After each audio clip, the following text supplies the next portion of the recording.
This telecast is available on ESPN2 HD, presented by Vizio. Just a few minutes now from the green flag, the NASCAR Busch Series heads south of the border. For only the third time ever, you've seen the color, the pageantry of this race. The city of more than 20 million people.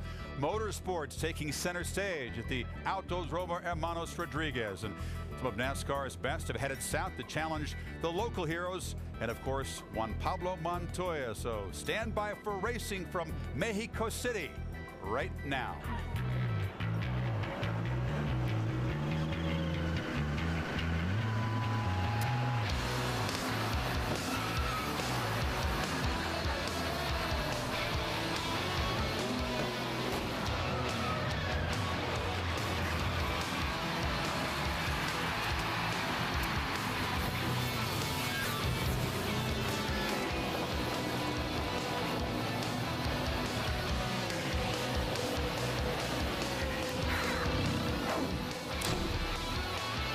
ESPN2 proud to continue our coverage of the NASCAR Busch Series, race 3 of 35, but a very special event and a very special flavor. We'll take you up now to the hombre in the booth who'll call the race, Jerry Punch. Jerry? All right, thanks, Chris. This is the first of 3 road course events on the 2007 NASCAR Busch Series schedule, with each of them taking place in their different countries. This has really become somewhat of an international series here. And, of course, the international flavor, today's starting field has road course veterans and experts representing 6 different countries. Hello, everyone. Along with our experts, Rusty Walls, Andy Petrie, I'm Jerry Punch. Glad to have you with us here in Mexico. And, Rusty, you ran so well, finishing 6th here in the inaugural Busch Series race 2 years ago. And a lot of young drivers have come to you for advice with questions like, hey, where am I going to get in trouble and where can I pass? What'd you tell them? Jerry, I told them the first place where you get in trouble is in turn 1. You're running 180 miles an hour down in that corner. If you overdrive that corner, you could slide out in the dirt and that could ruin your day. The next place you can get in trouble is turn 4. You can have a lot of problem there. It's a passing zone. You could slide off there.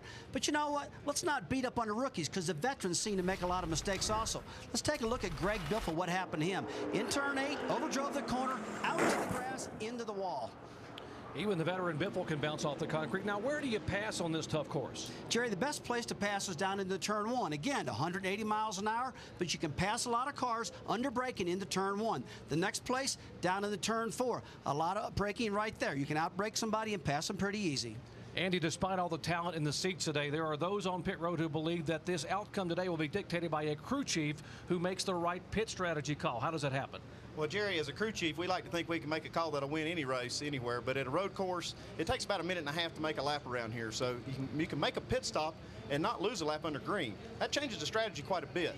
These guys are going to have to gamble. They're going to have to gamble on when they make that last pit stop. They're going to try to be the first one to make that last pit stop and gamble on getting a certain amount of caution flag laps to extend their range so they can make it to the end. Now, if you get those caution laps, they'll be fine, but if they don't, it could get very interesting. So we have the gamblers who are the crew chiefs on pit road, and we have the guys who are the drivers trying to play it safe and stay on the racetrack and not get into trouble. Well, it's time to go down trackside for the words we've all been waiting for, the command to start. 2, 1. Gentlemen, start your engine!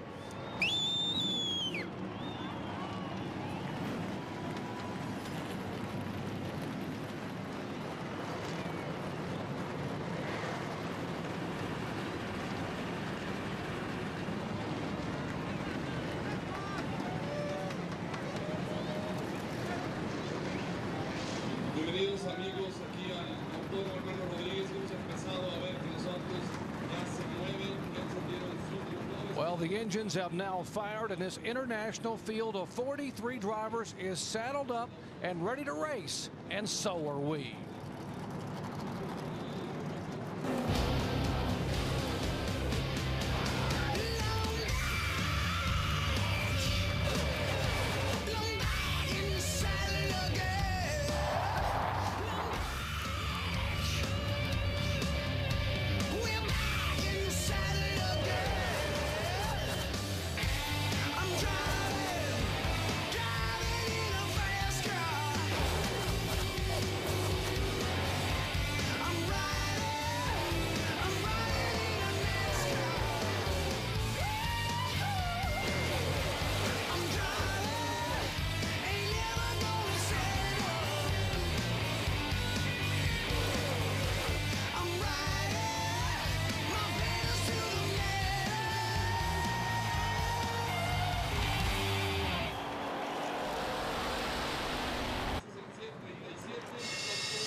Well, if you were riding aboard the space shuttle, want to know exactly where we are, the Google Earth folks will show you we are 15 minutes from downtown Mexico City here at the historic Autódromo Hermanos Rodríguez road course.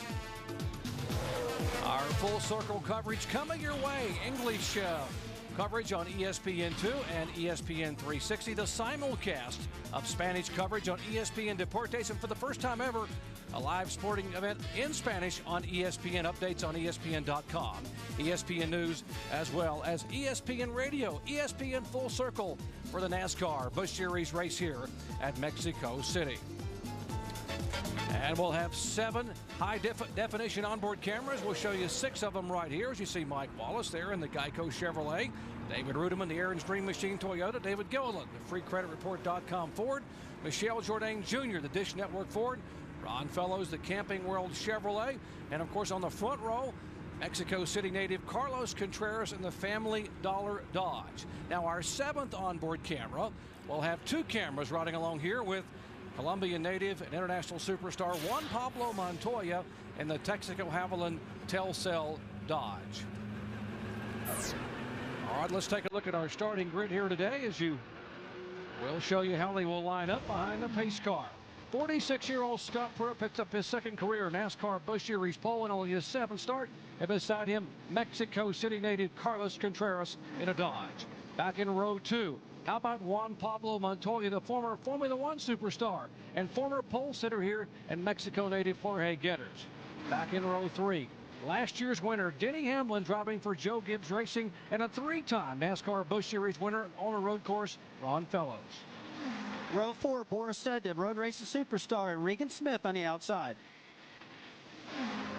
Row 5, Carl Edwards. A lot of guys think he's going to win the title this year, and road racing ace P.J. Jones on the outside. In row 6, we got Michelle Jourdain in the 17 and Marcus Ambrose. Row 7, we got Stephen Light and youngster Brad Coleman. On row 8, J.J. Yaley and former NASCAR Busch Series champion Greg Biffle. Watch for him to come from the back of the pack. In row 9, Adrian Fernandez, one of the most popular drivers in the history of Mexican motorsports, and beside him, Bobby Hamilton Jr. And in row 10, Scott Wimmer in the 29 car for Richard Childress Racing, and Herman Quiroga Jr. He's very good on the road course. He should be a factor early on as well. Row 11 on the inside, David Gilliland. And on the outside, my son, Stephen Wallace. Row 12 on the inside, Jason Leffler. On an outside, Ruben Pardo. In row 13, we got David Ruderman, recovering from his wreck last week in California, and Brent Sherman. Row 14, we got Shane Huffman in the Navy car and Mike Wallace in the 7th. On row 15, Rogelio Lopez and John Wood, the 3rd-generation driver. Row 16, in a backup car, Dave Blaney, the VanFirst.com Ford Toyota, and Todd Kluver.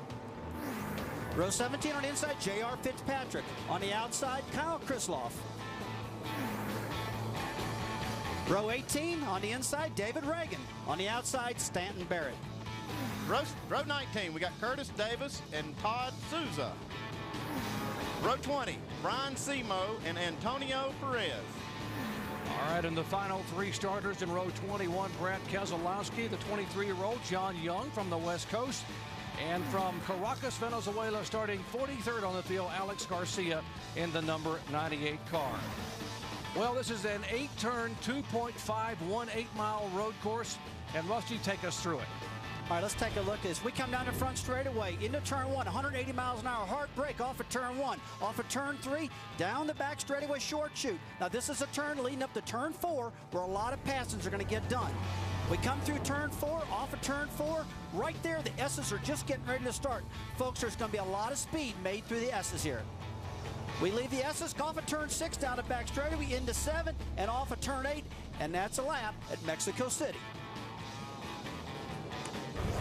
All right, we told you we'd be riding along and speaking with Juan Pablo Montoya as our in-race reporter. Let's chat with Juan Pablo now. Juan Pablo Montoya, Rusty Wallace, ESPN. You got us? Yeah. Juan Pablo, a lot of people are talking about turn 1, the problem getting down in that corner. Do you feel comfortable getting in there with the adjustments you made to your car?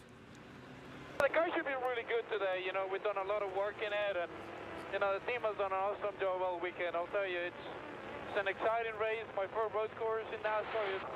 You know, it's good. You know, everything has gone really good. All the Ganassi cars are fast, so just happy to be here. All right, Juan Pablo, you qualified yesterday. You were locking the right front wheel up. You made some adjustments for today. The track is much cooler. Do you feel comfortable with your changes? Yeah, you know, the little lack of the shed on TV, it really didn't affect the car too much. You know, it was a little too tight for my taste, but, you know, in the long runs we did yesterday, and basically, on Friday, the car was awesome. So, you know, I think we got a really good race car on the Hnos, and we just got to look after it. All right, Juan Pablo, thank you for talking to us. All right, guys, we'll also be talking to his crew chief, Brad Parrott, who'll be along with our crew chief, Andy Petrie. Hey, Brad Parrott, Andy Petrie up in the booth. You got a copy? Sir, there, Andy, go ahead. Hey, Brad, what kind of pit strategy are you going to use to try to win today? Well, Andy, if I told you, everybody on pit road would know, wouldn't they? Yeah, I didn't think I'd get that. Here, we got a great race car. This Texaco Havoline Telcel Dodge is pretty awesome. And, you know, I got the best driver in the world sitting in the seat. And, you know, he takes care of it for 80 laps, and we make the right calls in here. I'll let you know my strategy later. Yeah, 10-4, you danced around that one pretty good. Your car was tight qualifying. Did you guys make any adjustments, or you plan to make any more adjustments? I took it upon myself to drop the left side track bar a ½ inch, and that was the wrong thing to do for Juan's driving style. We raised it back up. You know, NASCAR lets us do that, and that baby's ready to rock and roll today. 10-4, Brad. Good luck to you guys.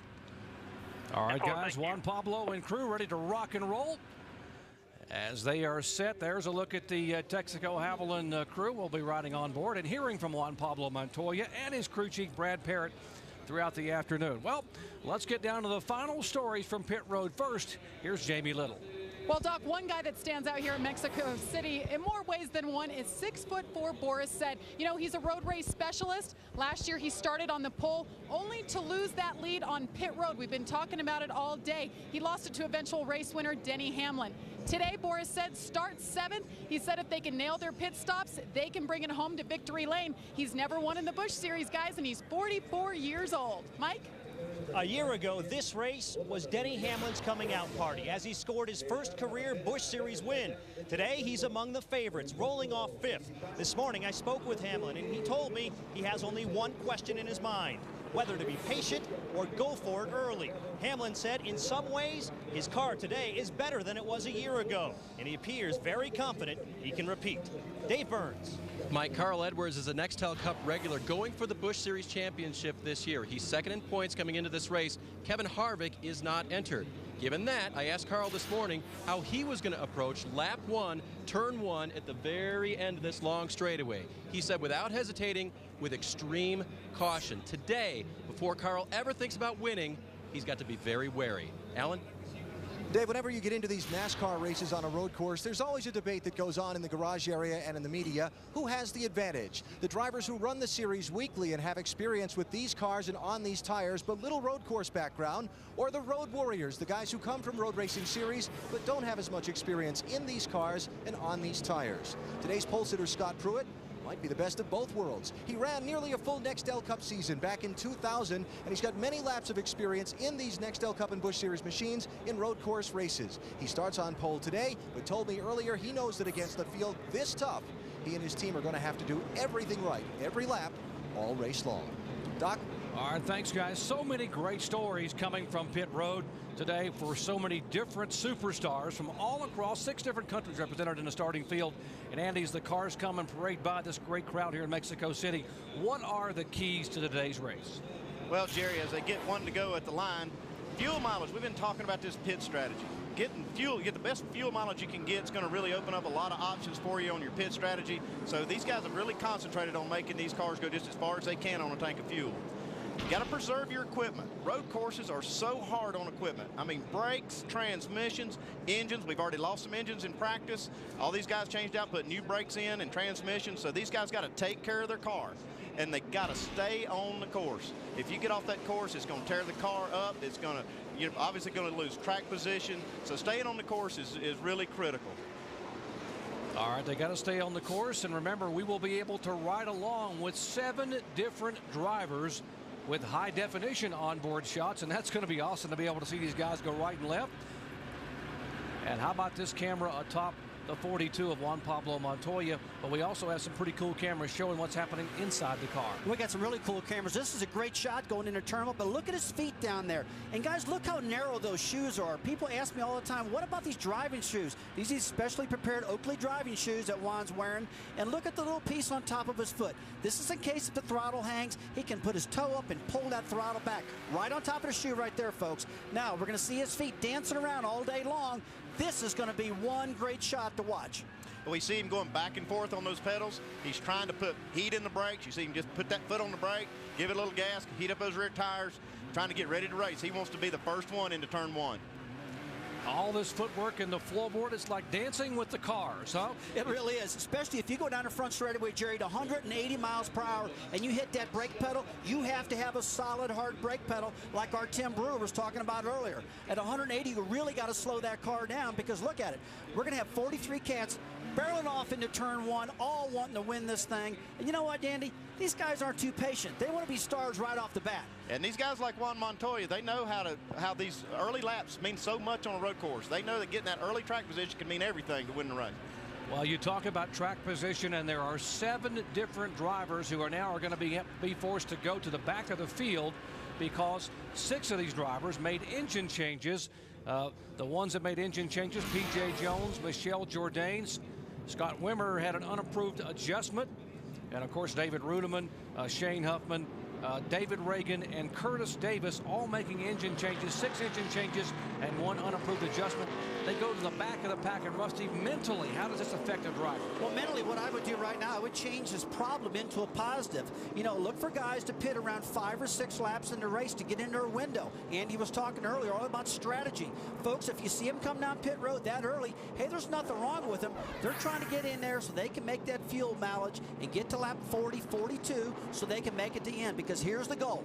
The goal is at the end of the race to get your driver up front of that pack through strategy, through your pit stops, fuel mileage, things like that. Jerry, let me tell you what, though. You could cut the tension with a knife. You couldn't cut it with a knife, I meant. These guys are amped up. They're fired up. I've never seen so many people at a racetrack in my life. This is going to be an unbelievable race. But you know what? There's going to be a lot of debris out there, too. A lot of guys sliding off the tracks. These cats are going to have to be careful. A lot of concern about coming down the front straightaway for the very first time. All these great international road racing stars at 180 miles an hour, barreling into turn one, jamming on those brakes, trying to turn right. Will they get through? That is a major trouble spot for concern. Turn one, lap 1. Here they come. Pace car pulls away. For the 3rd consecutive year, the NASCAR Busch Series comes to you live, flag to flag, from Mexico City. Sit back and enjoy.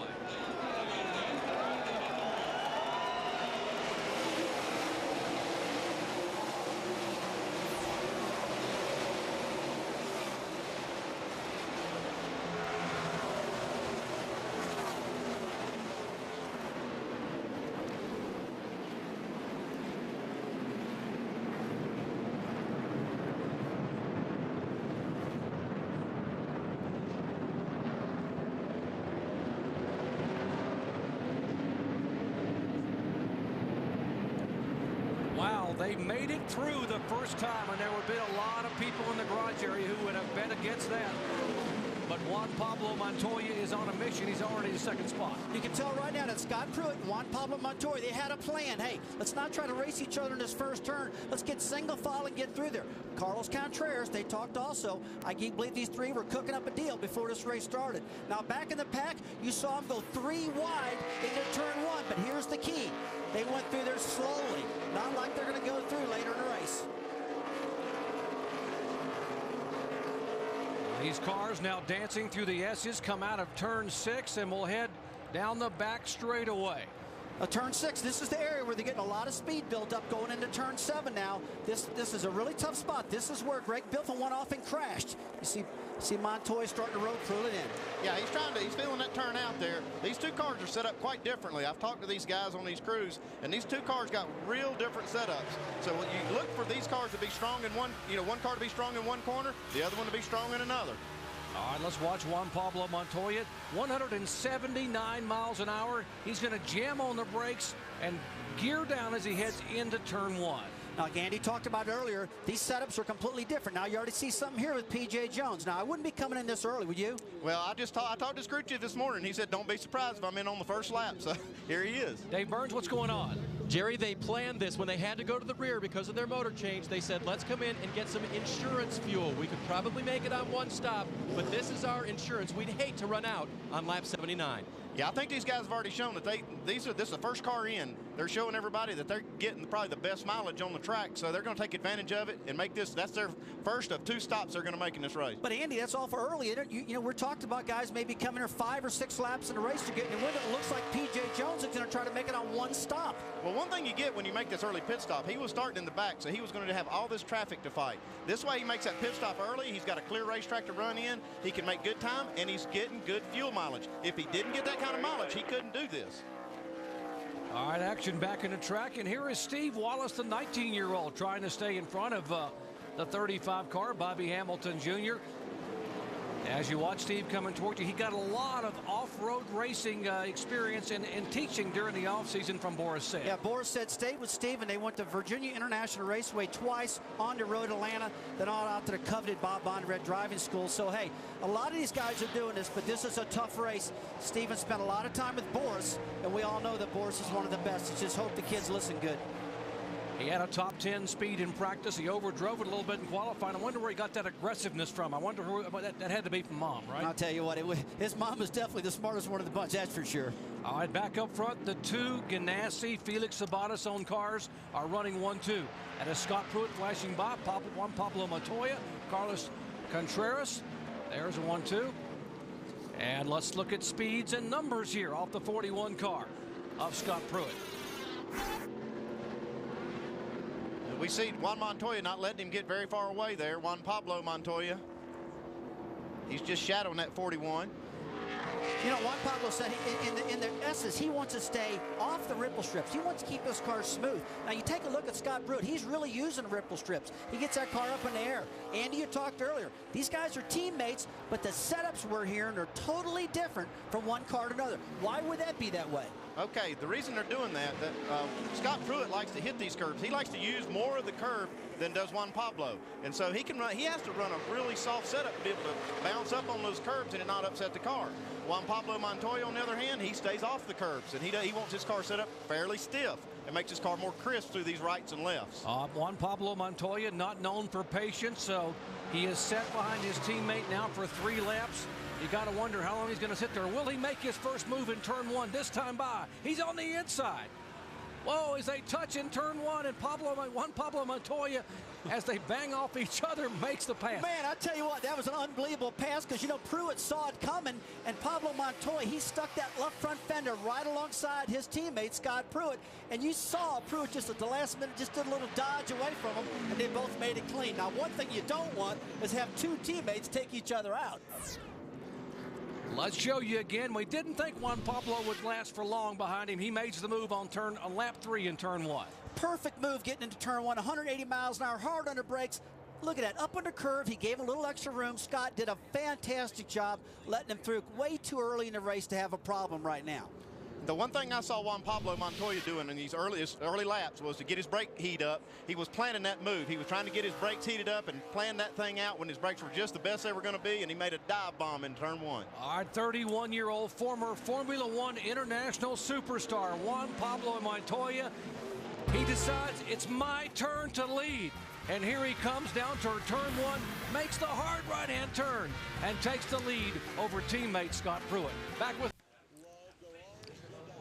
NASCAR again, enjoying the colorful culture that is Mexico City and the wonderful fans here. Some of the pre-race rituals, the blessing of the cars with holy water. The drivers all are thumbs up. But then lap 3, Juan Pablo Montoya brought these fans to their feet with that daring pass in turn 1. Tell you what, he didn't waste any time whatsoever. I was really concerned that he was going to get inside of the 41 car of Scott Pruitt, but Pruitt caught it right at the very end, and you can see that Juan Pablo Montoya went to the right-hand side, used that curve.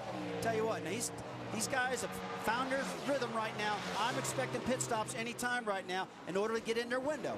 Yeah, they're going to just get all they can get out of this set of tires. They're going to run them just as hard as they can for about 3 or 4 laps, make as much time on the racetrack as they can, and they're going to be pitting here pretty quick. Andy, do the math for me. It's an 80-lap race. If they pit on lap 7, 8, or 9, and they can go, what, 35 laps, why are they coming in so early? Well, let me try to explain this. If these guys make a pit stop, and when they make a pit stop, they can get back out and not lose a lap. Okay, if the guys that stay out on the racetrack get a caution, then they pit under caution. The guys that stayed on the track move by them, and they get the track position because of that. So it's really kind of complicated, but that's why they want to get on pit road real early. So they would pit now, lap 7 or 8, as you see a couple of cars off in the grassy area, and then come back in for their final stop somewhere around the halfway point or just a little beyond. Yeah, some of the guys will gamble that they're going to get a lot of caution laps at the end of the race. So even if they can only go 35 laps, 34, 35 laps, they might pit with 38, 39 laps to go and gamble on getting those cautions to extend the range of their fuel tank. All right, the 41 car riding about 2 car lengths back in second place. Let's check in his pits with Al. Yeah, just adding on that discussion you guys were having about strategy. And Andy, as you know, as your days as a crew chief, it gets more complicated when you're running up front and winning the race. The guys in the back, like we saw P.J. Jones do earlier, they can handle. But Brian Patty, Scott Pruitt's crew chief, he really can't take a gamble on stretching his fuel mileage and throwing away a possible win when you've got a car that's capable of running up front. So you may see this 41 car pit as late as lap 10 to lap 15 in this opening stretch of the race if there's no full force caution, because they can't take a chance on running out later in the day. Jamie? Well, guys, Boris said that started 7th. He's worked his way up to 4th now. Little problem in the cockpit. The shift knob has fallen off. He's shifting now without that knob. They're expected to come in 1 to 2 laps where the crew will have to go inside the car and screw that knob back on for the optimum shifting potential, guys. That's important there, right, Rusty? Tell you what, man, to shift that car without a knob, it's going to grind the bottom of your palm up. You're going to be bleeding like crazy. And Bord is just roughing it out right now, probably shifting with the side of his hand. They got to get a knob back on that shifter if he's going to be successful out there and keep his rhythm. Andy Petrie, Brad Daugherty down here. I've got a question for you. Okay, Brad. As the race goes on and they're slinging these race cars around, the chassis become a little bit looser. Will they go to track bar or will they go to air pressure? What will they do on this first pit stop to tighten their race cars back up? Well, if they're loose, Brad, what they'll probably do is if they're real loose, we'll go to that track bar. They'll spend just an extra little second there to turn that track bar, but if it's just a little bit, they'll go with air pressure and get him in and out of there. Guys, Boris said, one car spinning around is the 0 car of J.R. Fitzpatrick. He is the youngest driver in the field. Young Canadian, 18 years of age, just slipped off the track. In the 0 machine, some damage on the right front of his Chevy Monte Carlo. Here's one of the early pit stops, and it's Adrian Fernandez in the low Chevrolet as he heads to you, Mike Massaro. And just a slight push, that was what Adrian Fernandez is feeling, but he's feeling it in both sets of corners, lefts and rights. They're going to make a slight air pressure adjustment. Crew Chief Chad Walter told me before the race today that the one thing he wants to make sure is that Adrian Fernandez gets out in clean air. He does not want to put him in a position where he has to block all day long. Because of that, they may pit out of sequence throughout the course of the day. That's something to pay attention to. A 4-tire change now for Fernandez as the car sits here on pit road. Just a slight air pressure adjustment, as I mentioned, and they're away. Ready, go. First gear 4100, first gear 4150. They're telling Adrian because the pit speed is 35 miles per hour, he must watch the tachometer, 4,100 RPMs. There are no speedometers on these cars, of course. As he rejoins the action, here come the leaders. A lot of strategy going on right now. While we were covering the 5 car of Adrian Fernandez, Gillian came down pit road. He made a stop also. We've been seeing guys coming down right now. It's going to be sporadic. A lot of things are going to happen. Next time by for 4 tires, a half a pound in the left rear tire to help you on your right hand. All right, that's Juan Pablo Montoya's crew chief. And the 9 car of Boris said on pit road, Jamie Little. Doc is making his way down 35 miles per hour. They're not sure at this point if they're going to try to repair that shifter knob. Boris looked down and said, I don't see if we can fix it right now. Just go with it. 4 tires, full fuel. Boris said came in 4th position. They're going to opt not to fix to that cable or that shifter knob, guys. He's going to go with it. Dave? Jamie, Steve Wallace is in. Car loose everywhere. They're going to increase the air pressure in both front tires to try to fix that. 4 tire change for Steve, full of fuel, and he is gone. Steve Wallace headed down pit road. We're expecting our leaders to be coming back. Air pressure going up. He said the car's all over the track. Yeah, he's got a real soft spring set up in the front of the car. A lot of sway bar in it. They talked this morning. So if we're loose, let's prop up the front air pressure so when we turn left and right, makes the car tighter. We're taking a look at the 42 car here. Juan Pablo Montoya. Looks like around lap 10 is when everything's starting to happen here, guys. And one of the big concerns, Andy, one of the big concerns is not speeding on pit road. They remind these drivers who have not been running a lot of NASCAR races over the years. Only Montoya's 5th start as he comes down 35 miles an hour headed down to Brad Parrott. Jerry, that's really key. What you said, pit road speed now. These guys aren't really used to this. You got to be really careful coming down. Jamie? Well, Rusty, Juan Pablo Montoya is saying the car is tight. It's tighter in the right-hand turn. They're expected to make an air pressure on that left rear. 4 tires and full fuel, guys. They're trying. They're going to hang on and see if they can bring her home for their first NASCAR Busch Series victory. And the second place runner, Scott Pruitt, is going to follow his Ganassi Racing teammate in. Pruitt pitted in the first stall all the way at pit exit. They're going to go for a 4 tire change here. Looks like there was some debate over whether or not to add or remove tape from the grill. Right now they're just going to clean the debris off it with the big extender brush that you see and look to see if they can gain Scott some of the ground back. He lost to Montoya on the racetrack earlier. Ron Fellows is pitted in behind, as are several other cars.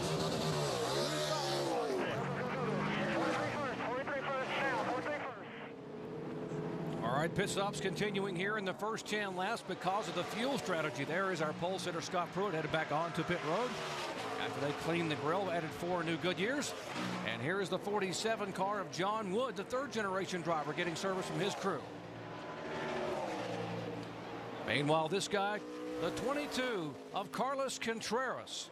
He is a Mexico City native, and he's pointing that he's going to come to pit road. He signals out Rusty to let the other drivers know he's slowing down. That's exactly what to do. That's the right thing to do. You know, you don't want to drive these guys side by side into turn 8 right now. This is just a single lane exit. Okay, they're getting ready to come down pit road now. Let's watch this. Oh, I'll tell you what, Jerry.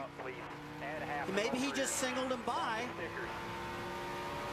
Maybe he just singled him by because he's getting ready to pick the next lap because he just blew past pit road just then. Blew past the pit entrance. All right, what he did was he waved the car of Denny Hamlin by. That is the Joe Gibbs car right in front of Carlos Contreras. Denny Hamlin, who won this race a year ago, led 40 laps from the outside front row spot. So Hamlin is the leader. In second place is Carlos Contreras. Jorge Getters is 3rd. Carl Edwards 4th. And Herman Quiroga is 5th. Back with more live coverage in a moment.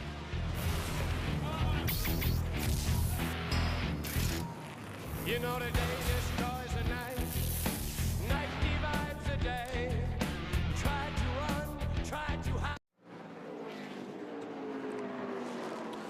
We welcome you back to the Telcel Motorella Mexico 200, coming to you live from Mexico City, Mexico.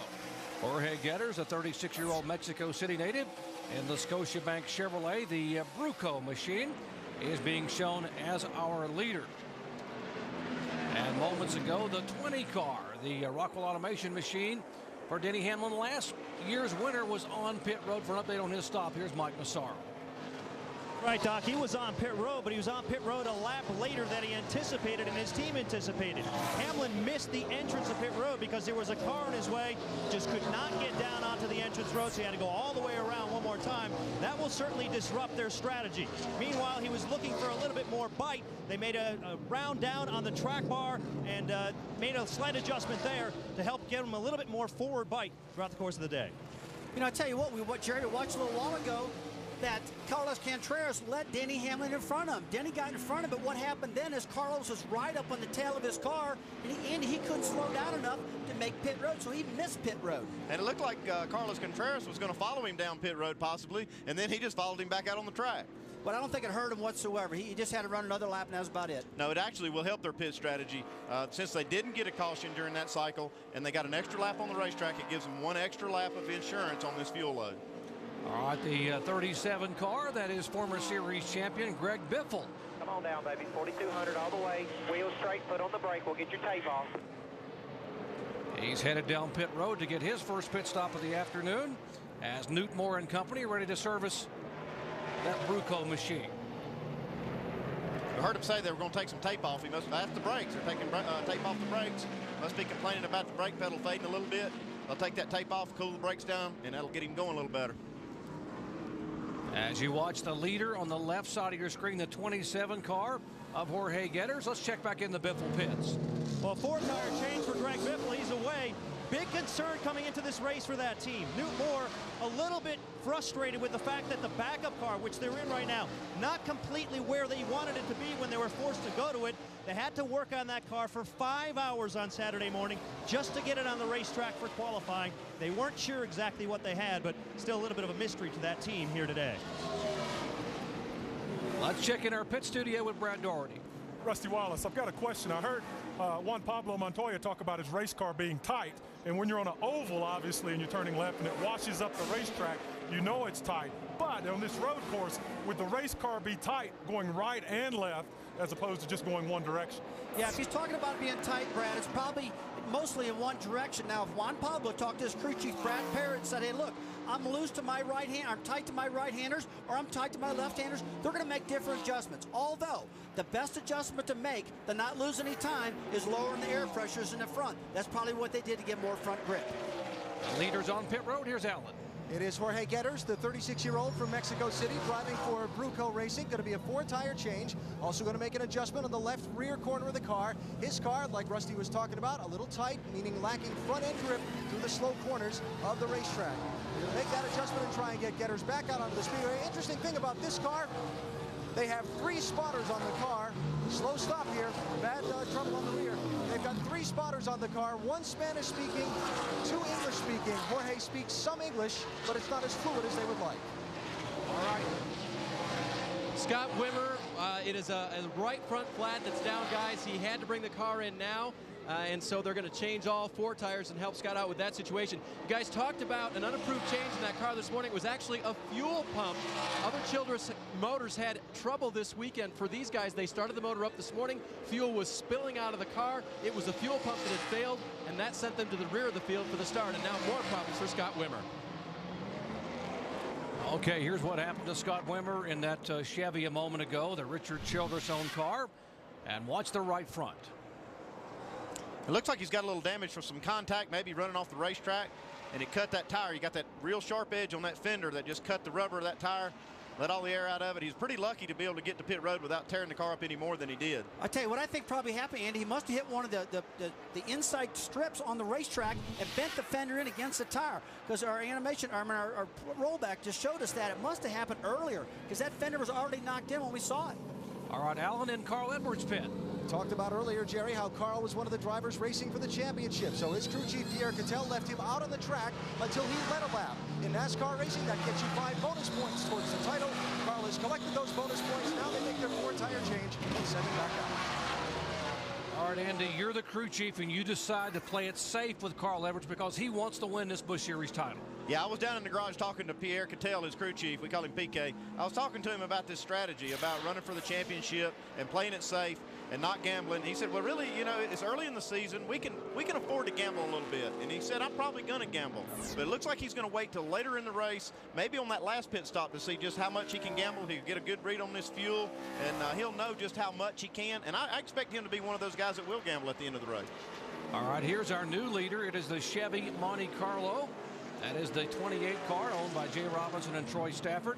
And it is Herman Quiroga Jr., one of the 8 Mexico City drivers in the field. And this young man is a phenomenal road racer. Just got this ride just a couple of days before they opened up the track here. Yeah, Jerry, we see a lot of drivers we've never heard of in the U.S. out here running so well. They're Mexican drivers that are fantastic behind the wheel. We've seen a lot of them just jump right in these cars without much practice whatsoever and immediately come right up to speed. And Herman was one of them. I tell you what, this guy, the 28 car, he's been solid all week long. Watch his telemetry over here. You see the RPMs. He just feathers the throttle through the turns. You're in second gear most of the time. Right now they're in second gear. They'll shift to third gear right now, but a lot of this racetrack is running second gear through the S's. Now this turn right here, turn 4 that he's going to right now, this is a great place to make a pass. See him set one up on the 77 car. Let's see what happens. Now here's what happens. If you don't get it done right there, you're stuck in the S's, and it's pretty well single file through here. But as you can see, he's trying to set them up in different areas to try to get this pass done. Pretty aggressive. Oh, he made it. That's one of the passes we've seen all day long in the S's. So, you know, pretty big difference between the speeds right now of Curtis Davis and of the 28 car of Germán Quiroga.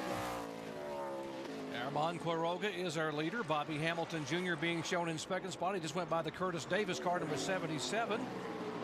There's Quiroga. Man, I tell you what, you say Germán Quiroga 10 times, that's a tongue tire, man. I've been practicing that one all day long, and I'm still messing that one up, Andy. Yeah, I'm glad you took that one instead of me. You saw his yellow bumper a moment ago. Yes, he is a rookie in the NASCAR Busch Series, but he is sailing down the front straightaway at 170 miles an hour, living a dream. He is leading a NASCAR race here in his home country. Mexico City native Quiroga, our leader.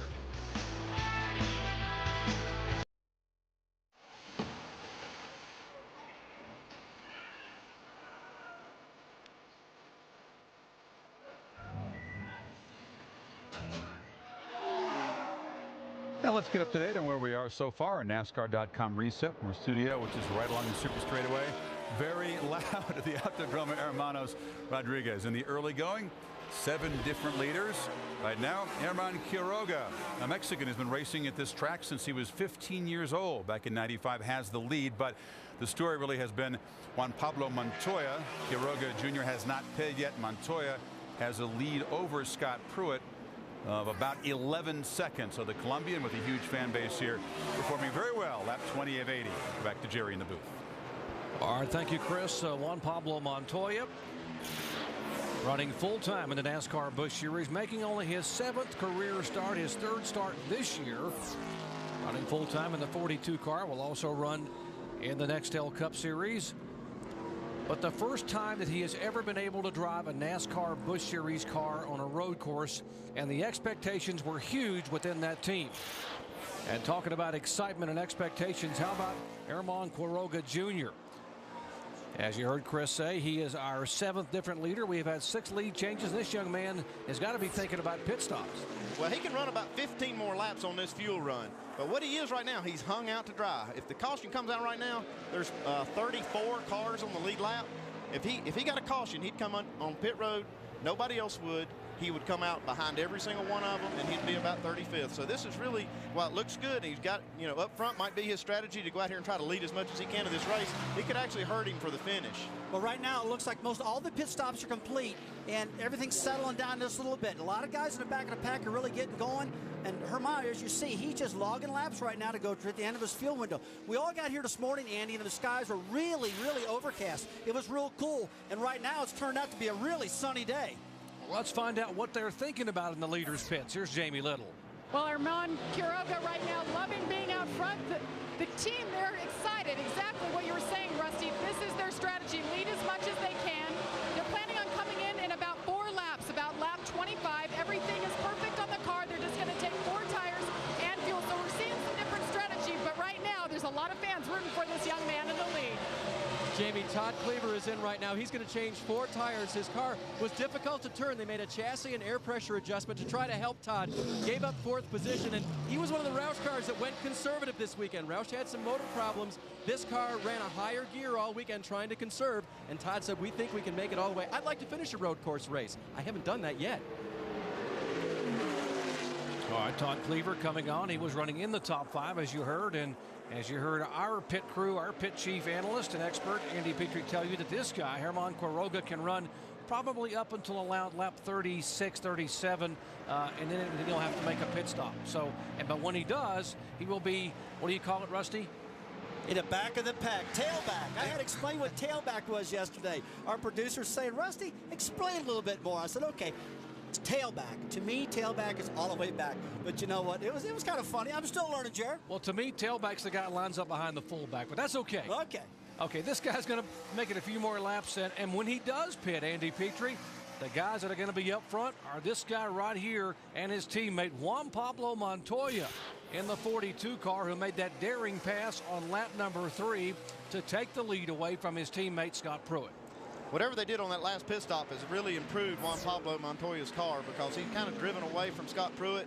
We see he's about 10 seconds or so from the leader, but when he pits, he'll inherit the lead, and that'll give him a fair advantage over Scott Pruitt, his teammate. You know, that car's tough to look at, Jerry. I look at that thing, you know what I call it? Half and half. We're all used to seeing Haviland all the time in this car. Now it says Telcel on the back of it, a black front and a wide back. Hey, look at the feet, man. I'm loving this part. Okay, watch this now.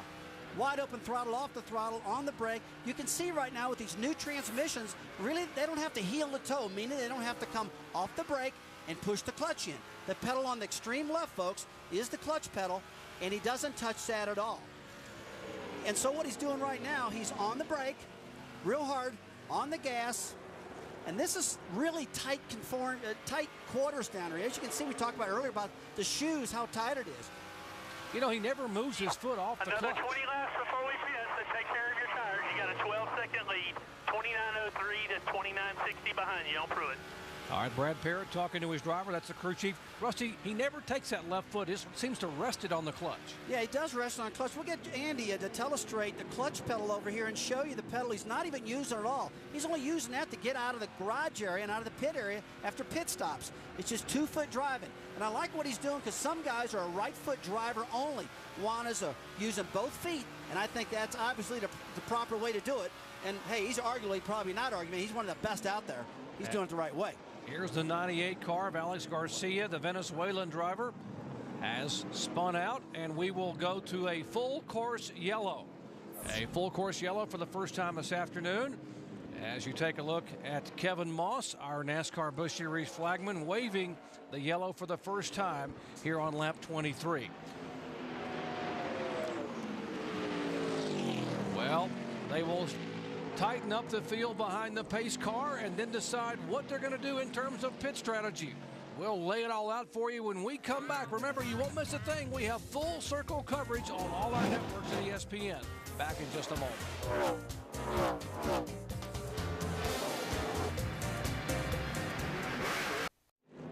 We got some damage.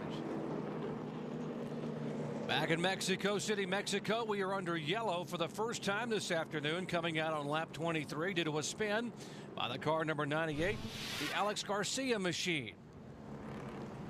Watch the contact here, the 41 car that is Pruitt, our pole sitter. And they slam door to door as Garcia spins off. And the left front, there's the left front of Scott Pruitt's Dodge. And this leaves them with a little bit of a decision to make, because they don't want to pit right now.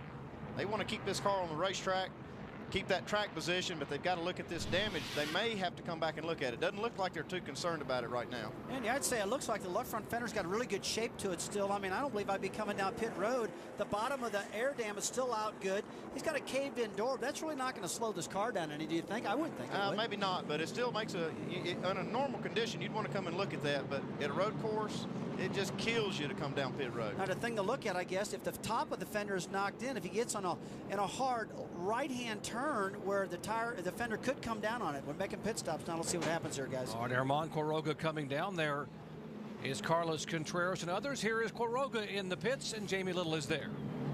Well, guys, he's sticking right with strategy. He led as many laps as he could. He's coming in. They're going to do 4 tires, and full fuel was the strategy. Quiroga right now, guys, trying to make an impact, wants to come to the States and maybe race in the Busch Series there. In the meantime, he wants to compete here in the NASCAR Mexico Series.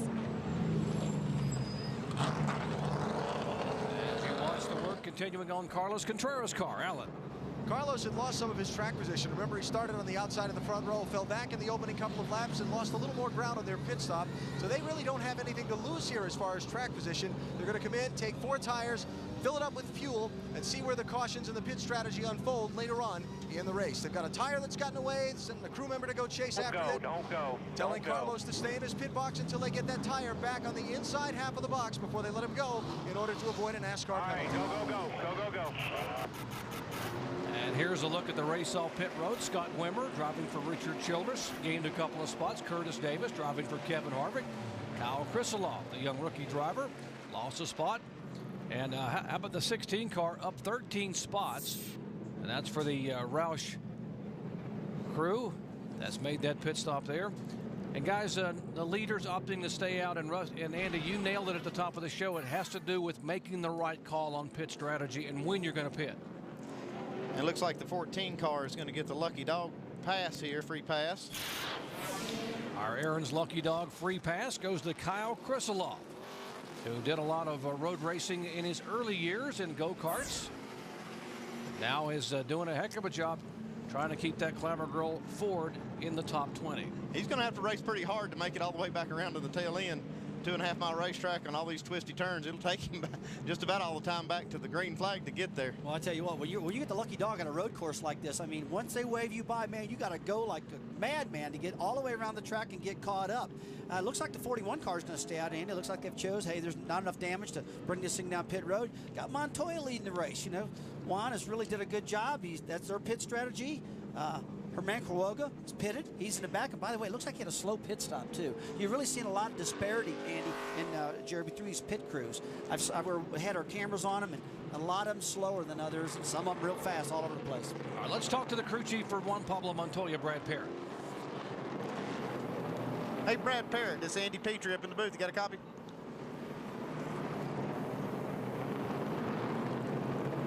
Hey, Brad Parrott, this is Andy Petrie. You got a copy? Yes, sir, bud. I got you here.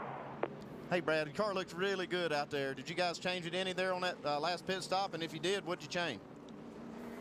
Put a half a pound in the left rear, and now he's just staying a little bit loose. You know, I went with the 42 Cup car style, a little bit of air pressure and everything. So we're getting ready to go back green, and I'm going to call him green here. So Texaco Havoline team's doing a great job, and what a driver. What y'all think about that one? Well, he is something else. I guess you got a bigger name on the other line. Got to go. Good luck. All right, he said, I got to call the start. So what the crew chief does, sitting on that box, he is watching that flagman and listening to NASCAR tell the flagman to wave the green flag. And as soon as he does, he cues that radio, and he will yell green, green, green. As they come out of turn 8, let's check in once quickly here with the 41 crew. Alan? Yeah, Doc, talked to Brian Patty, Scott Pruitt's crew chief. They looked at the damage through the pictures we were sending back to everyone else, said it's not a big deal. It will not affect the handling of the car. They're very comfortable with it. They actually hope it might even help them as they go on. Get ready. Get ready. Green, green, green. He's going to get black flag.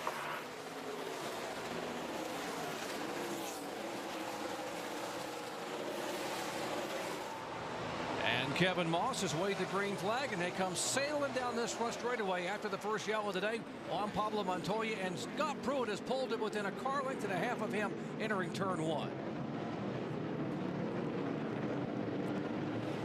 Well, up on the ripple strips, as Boris said, in the 9 car. There's contact coming out of turn 3, and Said takes the 3rd spot away. The 20 car is Denny Hamlin. The 60 of Carl Edwards. They're in 4th and 5th. Jerry, these restarts are crazy right now. The tires got a lot of debris on them. The guys are sliding all over the spot. They're all trying to find a position right now and settle all in. But this first 3 or 4 corners, it's mayhem out there. I mean, these guys get all over the place. It's so hard to pass on a road course that these guys take every shot they can on a restart. Try to get one more spot. Juan Pablo Montoya, then Scott Pruitt. Remember, on lap 3 that the 9 car of Boris said his shifter knob came off. He's out there trying to shift with just a bare rod in his hand, and that's going to wear a sizable blister in his palm, but he is not backing off one iota. He's making it work for him. Him and Denny Hamlin had a really good battle getting into turn 1. It looks like Boris just fought really hard on the outside when they went into turn 1, and that gave him the inside on that left-hander. Scott Pruitt's car looks really good here, even after the damage. He's able to keep pace with Juan Pablo Montoya. Well, they got 2 of the best right there. They finally got themselves back together now. Nice and smooth. Easy on your brakes. If you want to do some brake adjustment, you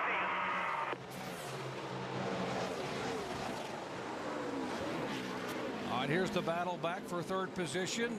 Boris said in the 9 car, the Evernham Dodge, the 20 car for Joe Gibbs Racing. Said had made the pass on the restart. That is 3rd, 4th. Left side of your screen, the 60 car.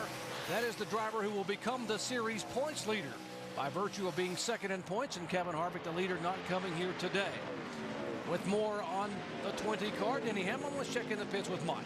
Well, Well, Doc, I spoke with Denny Hamlin this morning, and he told me that he had to find a line where he'd be patient or whether he should go for it. Didn't know exactly when that would be. He knew he had a great race car, but he was preaching patience to himself. But he said his car was so good that it's so tempting for him to get on the gas and be aggressive. It looks to me like right now, it's time to go.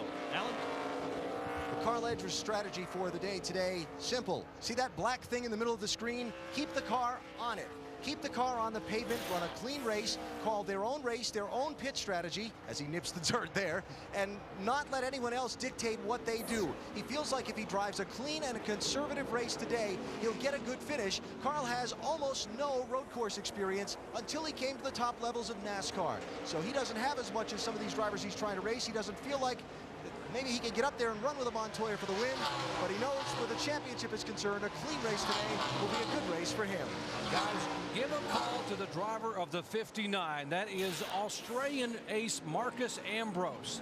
And Ambrose, a two-time, he's a world-renowned road racer in Australia, actually from Tasmania, which is a little island below Australia.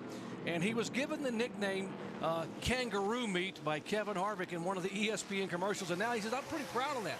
Everyone calls me Kangaroo Meat. He said, but this is my kind of racetrack. Only his third ever NASCAR Busch Series start. And he is showing why he has been such an accomplished road racer down in Australia. See, Denny Hamlin looked like he locked that right front wheel up getting into that turn. That can be a problem for these guys.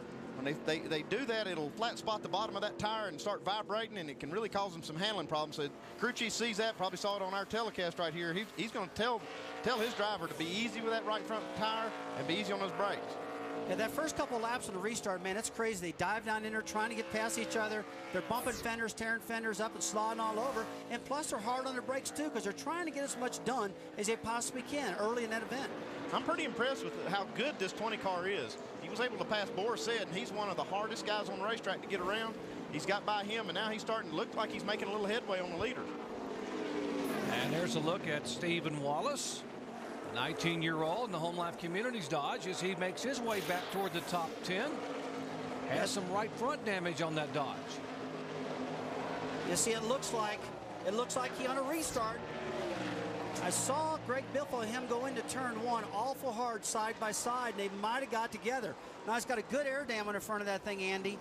I don't know if the right front corner is going to cause much problem or not for downforce, but you definitely got to have the downforce. It may not cause any problem for him, but I see that thing sticking out right there. If he'd happen to get up beside somebody else, it'd cut their tire down pretty easy. All right, let's check in the Steve Wallace pits with Dave Burns. Yeah, Andy, have you ever seen the movie Ben-Hur? Yeah, that could happen if Steve gets into the side of somebody else. Right now, not complaining about the effect of the handling on that from that damage. They did debate coming in during that last round of pit stops. They said if everyone behind you lines up like they're going to pit, go ahead and do it. But since they didn't, Steve stayed out for right now. All right, we are being told that indeed the car in front of Steve Wallace, the 37 car of Greg Biffle, does have some damage. As you see that car going by, Greg Biffle, the 2002 Series champion, driving a backup car, the Yardman Ford for Bruco Motorsports. Just behind the left front, over in the left front of the car. Yeah, this is Greg's first time being here at this racetrack. He crashed his primary car. If you look on the back of his car, he's got a yellow stripe. His whole back bumper's yellow, but they got it outlined right there. That means he's a rookie at this racetrack.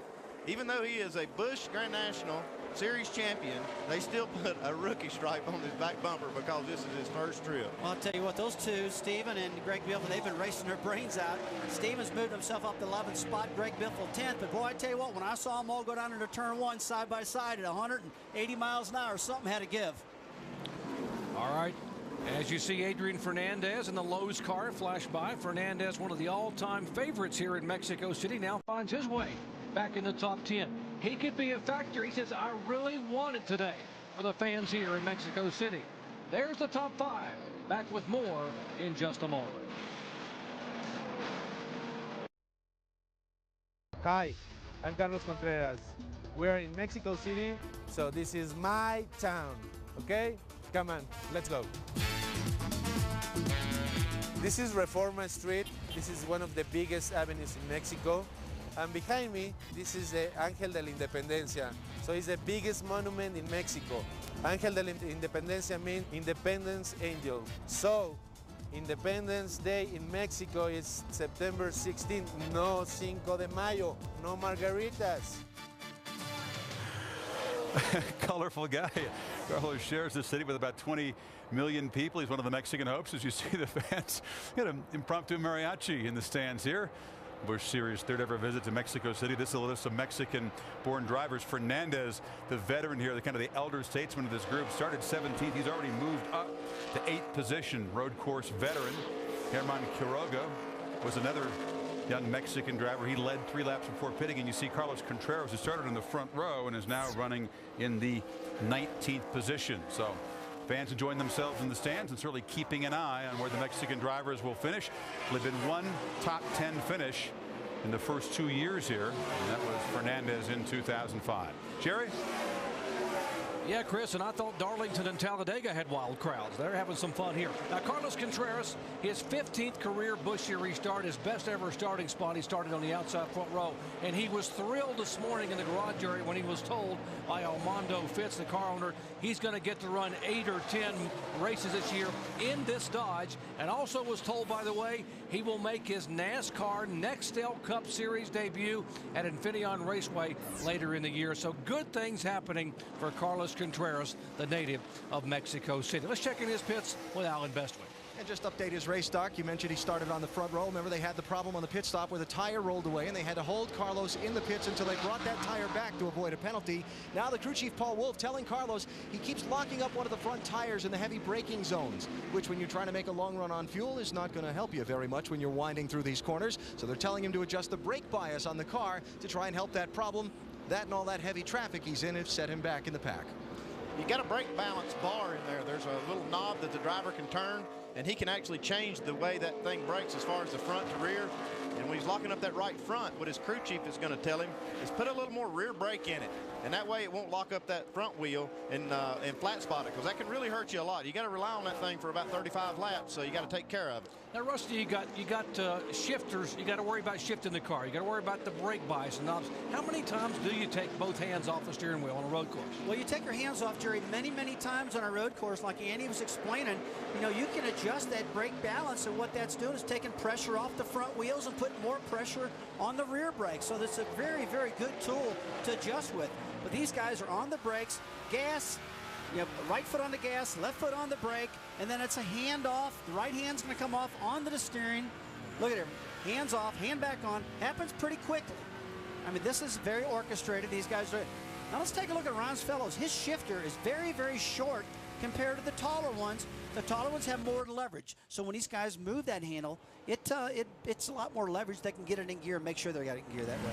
Ron Fellows is the last non-American driver to win in the NASCAR Busch Series. He has 3 wins, all 3 coming at Watkins Glen. And right here is that knob. That's the brake balance knob. He could reach up there and turn that thing to the right, and it would put more rear brake in it. Turn it to the left, puts more front brake in it. There's a look at Fellows in the 33 car. By the way, that's the same car that Tony Stewart drove at Daytona Beach and Kevin Harvick drove at California. He becomes the 3rd different driver in that Kevin Harvick Incorporated car. Let's go to the Fellows pits and check in with Al. Yeah, Doc, normally when you have Ron Fellows in one of these road course races, you expect him to be up front and contending at least for a top 5 spot. Well, Fellows has fallen back to 10th position. His crew chief, Dan Stillman, says that Ron is just having trouble getting the car to grip the track as well as he needs to. Sometimes the front end slides, sometimes the back end slides. The Ron doesn't say a whole lot on the radio himself, but just an overall lack of grip is what's bugging him right now. That is the hardest thing to fix on a pit stop. When you don't have a good clue of whether it's the front or the rear, just no grip overall, it's really hard to try to adjust for that. Where do you start?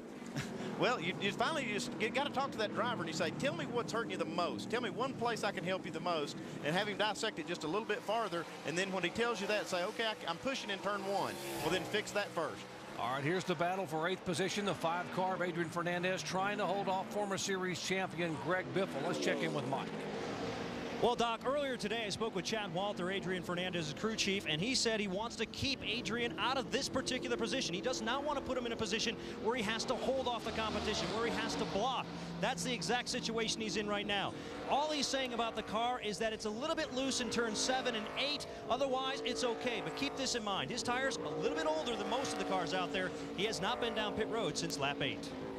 All right, guys, and also what they've got to be thinking about, along with not wanting to put him in this position, guys, is that we are 5 laps away from halfway.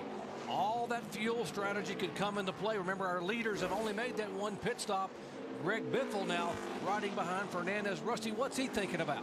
But right now, he's just thinking about his track position, how his car's handling. You know, we were talking a little while ago about the 33 car around Fellows, his front end pushing. Well, guys, it looked like his front fenders were all bent up in that car, especially the right front of the number 33 car. The fenders I saw caved in on it. That could really cause the handling problems with his car. Now, you see a big move out of here of the 37 car, Greg Biffle under braking. That's where him and Steve Wallace got together. He thought better move back in line right now.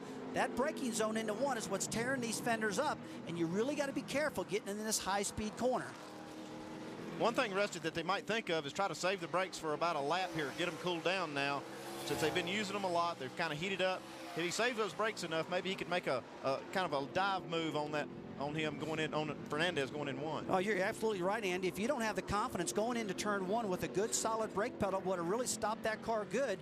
A lot of times I call it a mushy brake pedal. You put force on the brake pedal and the car doesn't stop near as fast as you want it to. You push more and you know what happens? It locks up the rear wheels and the car goes into what we call a violent rear wheel hop. It lets the car jump up and down, slide off the course. And so if you don't have good front brakes, it's going to lead to a problem in the rear. Now, Biffle came in, he pulled tape off the grill, cooled those things back down and helped them. We see that damage on the right front of the 33 car. That could hurt the car. Now we're hearing about a possible engine problem, Alan. Yeah, John, remember I just said Ron doesn't talk that much on the radio? He just talked on the radio, said the car was filling up with smoke. He feels like it's slowed down. He thinks they have a mist developing in the engine. Now remember, this is a Childress Racing engine under the hood of this car, and some of the Childress engines have experienced problems in practice this weekend here in Mexico City. We'll see if that's going to continue to be a theme in this race. All right, Ron Fellows, who is a very good road racer, obviously former Trans Am Series champion and 3-time winner in the NASCAR Busch Series, having his troubles there in the Camping World Chevrolet as the car is sputtering a bit. Well, we're going to take a break, but remember, we have full circle coverage. You will not miss a thing. We've got coverage on ESPN, ESPN 360. Juan Pablo Montoya is our leader. Pit stops coming up in about 4 laps. Approaching the halfway mark of this Busch Series race in Mexico City, the Holiday Inn race rundown. Lots of pageantry to start things off, and all the fans, Mexican fans, looking at their drivers, and of course the Colombian Juan Pablo Montoya. 3rd lap, he passes his teammate, the pole sitter Scott Pruitt, an aggressive pass on the inside, some slight contact. Montoya taking command. It's been a rough afternoon so far for Pruitt. He's hit right there by young Alex Garcia. Some damage done to Pruitt's car, but not enough to bring him to the pits, and he is still running in 2nd position to his teammate. Back with Tim and Brad. And Tim's making some mad notes here, all kind of figures, but what you tell me it adds up to is a good-looking situation for Montoya in the 2nd half of this race. I tell you what, I just keep notes. You know, I got the leader sitting here logged in. I've got the 10th place car logged in. You know, Montoya, he's in the next zip code. He's 2 seconds on the 2nd place guy. He's 22 seconds on the 10th place guy. I mean, if he makes it to lap 42 like Andy's fuel mileage consumption was, hey, he's home free. Yeah.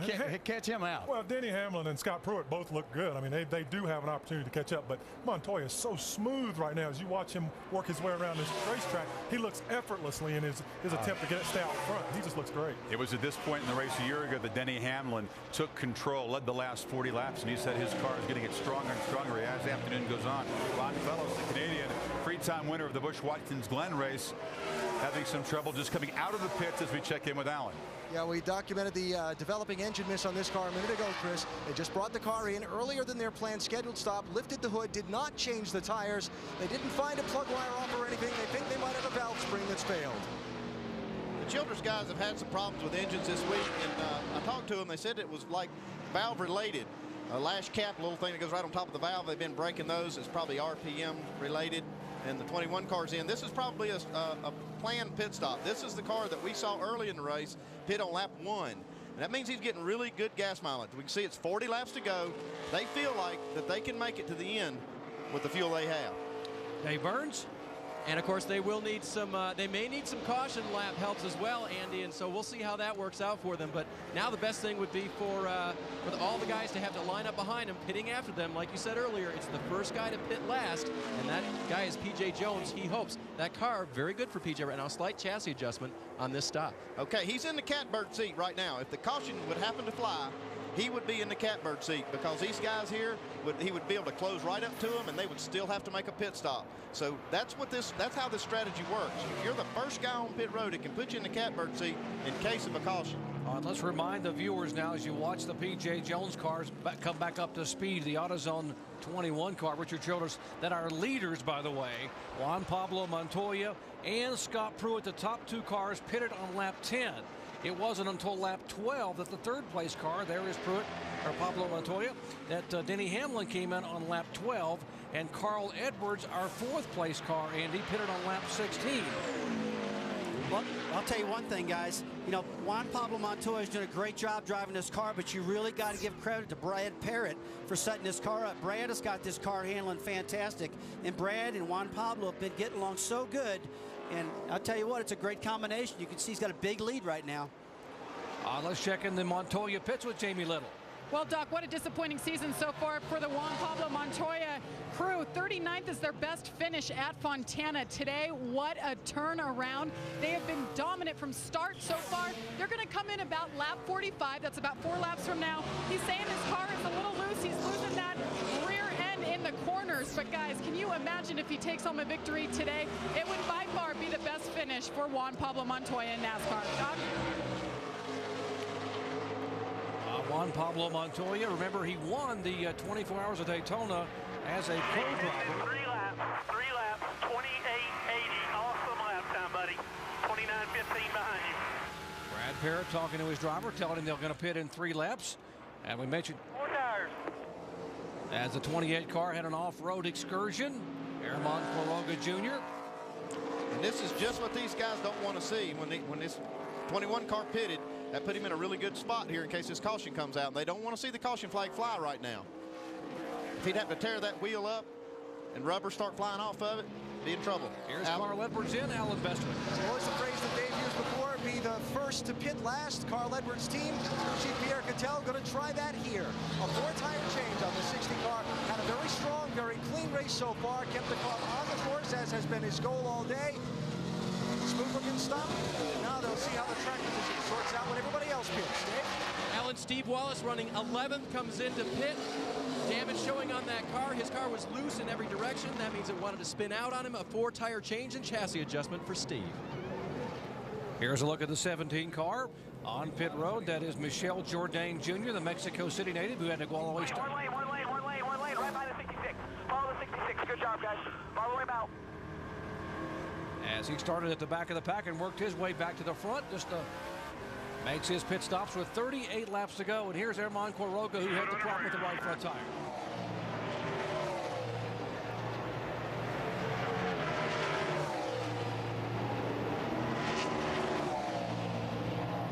Stay right there, 4 tires. So you listen to his crew chief and watch the crew now working on the right side of the car. Damage to the right front fender. Jerry, here's the problem you've got. You got a great driver right now. They just can't get the car pitted fast enough. They're having problems, and it's really killing them. The driver's doing a great job. The chassis is going. Classic case of coming down pit road and everything going apart on them.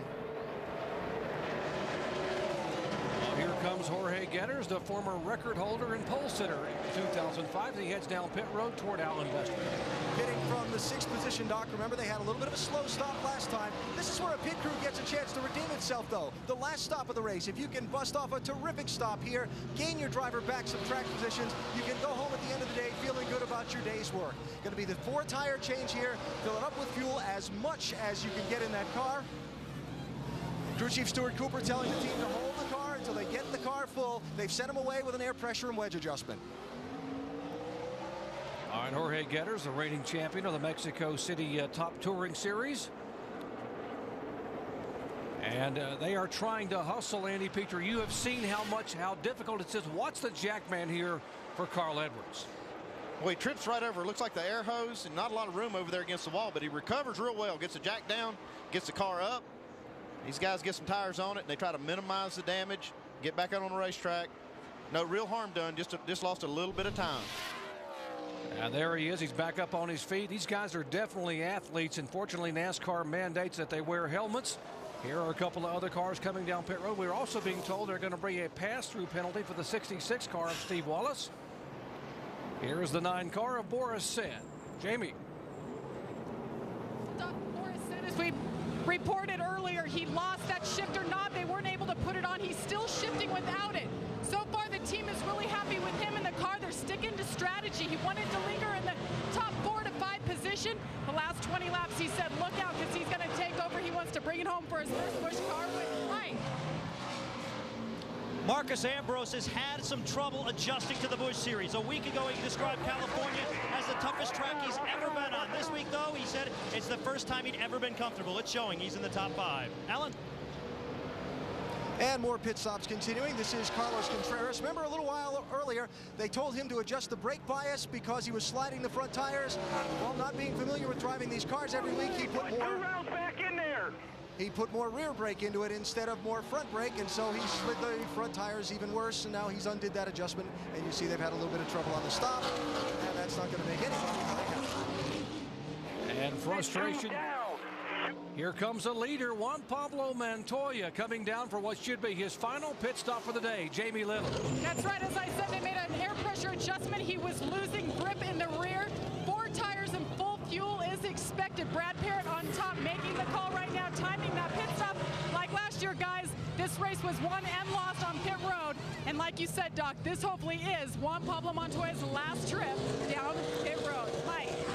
Denny Hamlin pretty happy with his race car. Says it's just slightly loose. They're going to make a slight adjustment going down 1 round on the track bar. A full stop, 4 tires and fuel. Alan.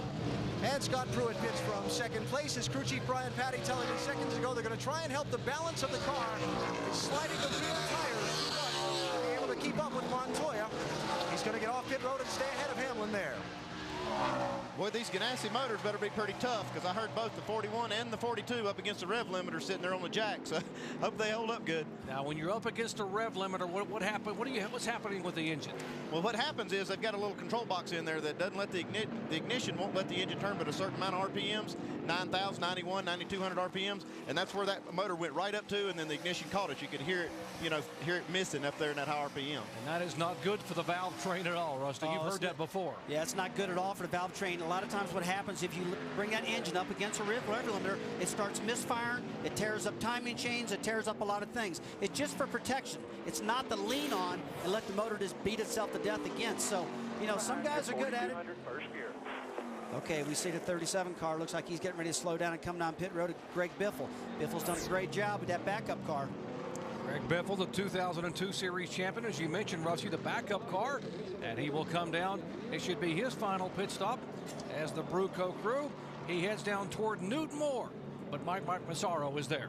Doc, Greg Biffle very happy with his race car. No complaints whatsoever. In fact, he feels it's so strong, he sent his crew chief, Newt Moore, over to Chad Walter, the crew chief of Adrian Fernandez, not too long ago, to try to negotiate a deal, to try to get the 5 to move over and let him get by, to avoid any potential contact down the road. Biffle very happy with his car. They're not making any significant adjustments to the car itself, just a 4-tire change and fuel. Greg Biffle really couldn't ask for much more than what he's got. Pretty good tire change going on right now. A tremendous amount of pressure for not only these drivers, but these crew members. You see them on pit road, dancing around, trying to make these stops in a hurry. Adrian Fernandez in. Yes. Mike. Adrian Fernandez came over his radio just before coming down pit road saying, I have no grip at all.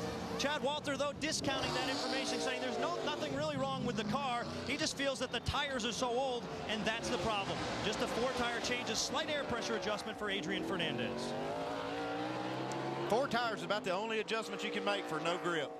When you don't have any grip, you're just sliding around. Put 4 tires on it, maybe drop the air pressure on all 4 tires a little bit to try to get the car on the track a little bit more grip. We are being told we might have a fuel issue on the 42 car. Jamie, what's the problem? Well, Doc, the catch can hose actually went all the way inside the car. The team right now scrambling to figure out how many gallons of fuel they got. Not sure they're going to get enough. As you saw, he pitted on lap 45. That would put him right at lap 80, right to the end. If they came up short at all, guys, they would have to come in again, and you know what that means. Oh my, you saw the frustration, the head down from Brad Parrott. This driver, now Brad, when you have these kind of issues, how much do you tell your driver? Do you want to take his focus away? Well, right now you won't tell him anything. They're doing right here, what they're doing is trying to measure exactly how much fuel we got in the car. And what I'm seeing is they're pouring some extra fuel in another can. They probably didn't get the car completely full, and they're going to need every drop of fuel they can hold in that car to make it to the end. Rusty, if they tell you as a driver, can you do something about maybe trying to save fuel up front? Well, you can pedal the thing a little bit. Pedal it means get out of the throttle a little bit, try to coast through the corners more, Jerry, try to save some fuel mileage. But one thing I would like to know is exactly what happened to that thing. Let's hear more about it. Jamie can get on that again for us and try to figure out more of what happened to it. Jamie, go ahead. Rusty, they just did the math. They only got 6.5 gallons in that car. That means they must pit in 8 laps. You see them looking at the fuel right now. Big mistake, unfortunate for Juan Pablo Montoya, who led most of the race. Oh, what a huge disappointment here for Juan Pablo Montoya. He will have to come back in 8 laps and refuel this car, and then somehow he's going to have to drive like he has never driven before to try to get this car back up through the pack. The Formula International superstar, 31-year-old Juan Pablo Montoya is our leader, but not for long. He has to come back on pit road and refuel back in just a moment.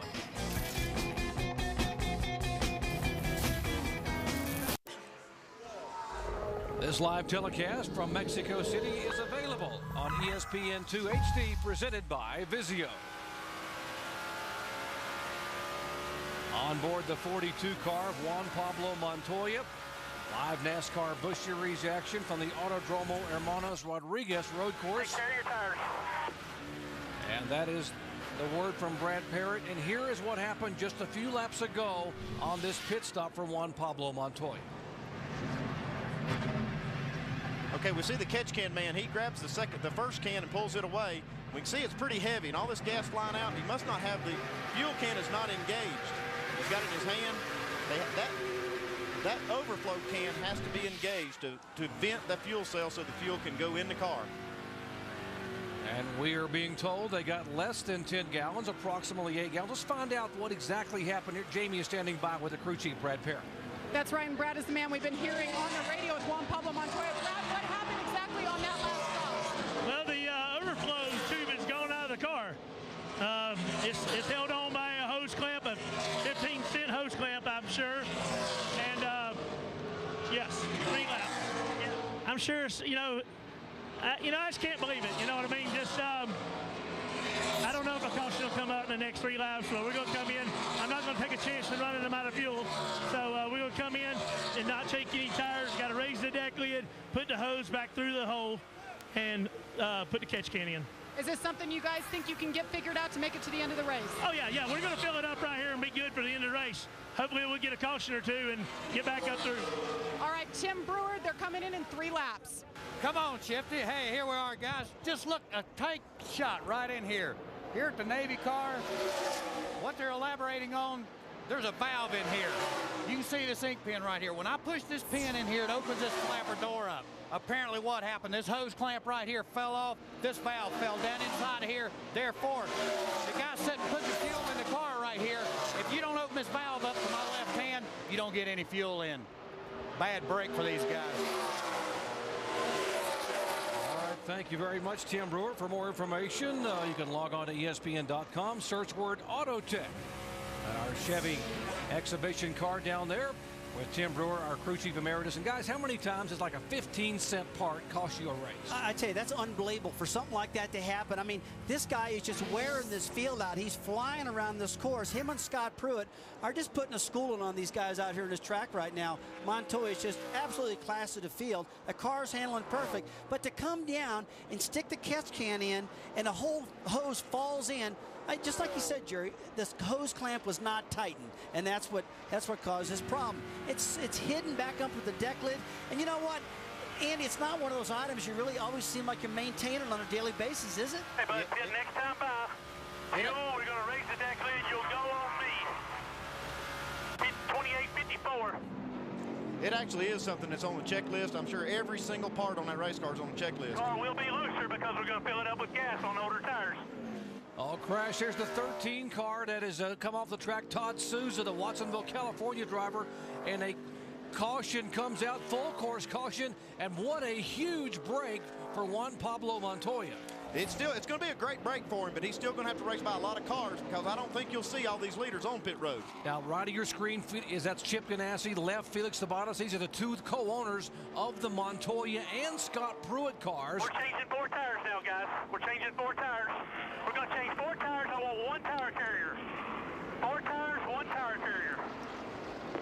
Okay, he's splitting up the workload. He would normally use 2 tire carriers. He's going to take one of those guys and have him open that trunk, try to get that part out there and get it fixed where they can get gas in it and put 4 tires on it. And Rusty, I believe this guy is talented enough to change 4 tires, go to the back of the pack with 28 laps left and make his way back toward the front. Well, Jerry, it very well could be. I mean, he's been flying out there right now. Now it's a whole different mental attitude. Juan Pablo's going to be up in the wheel, not that he hasn't been all day long, but he's going to be more yet. Now, the guy's sitting in really good shape is Scott Pruitt and Denny Hamlin and Carl Edwards, Boris said, guys like that. They have no problems. They'll probably just stay on the track. They're going to be home free. We're going to keep an eye on Juan Pablo Montoya because he's the cat that's flat going to be flying through this field.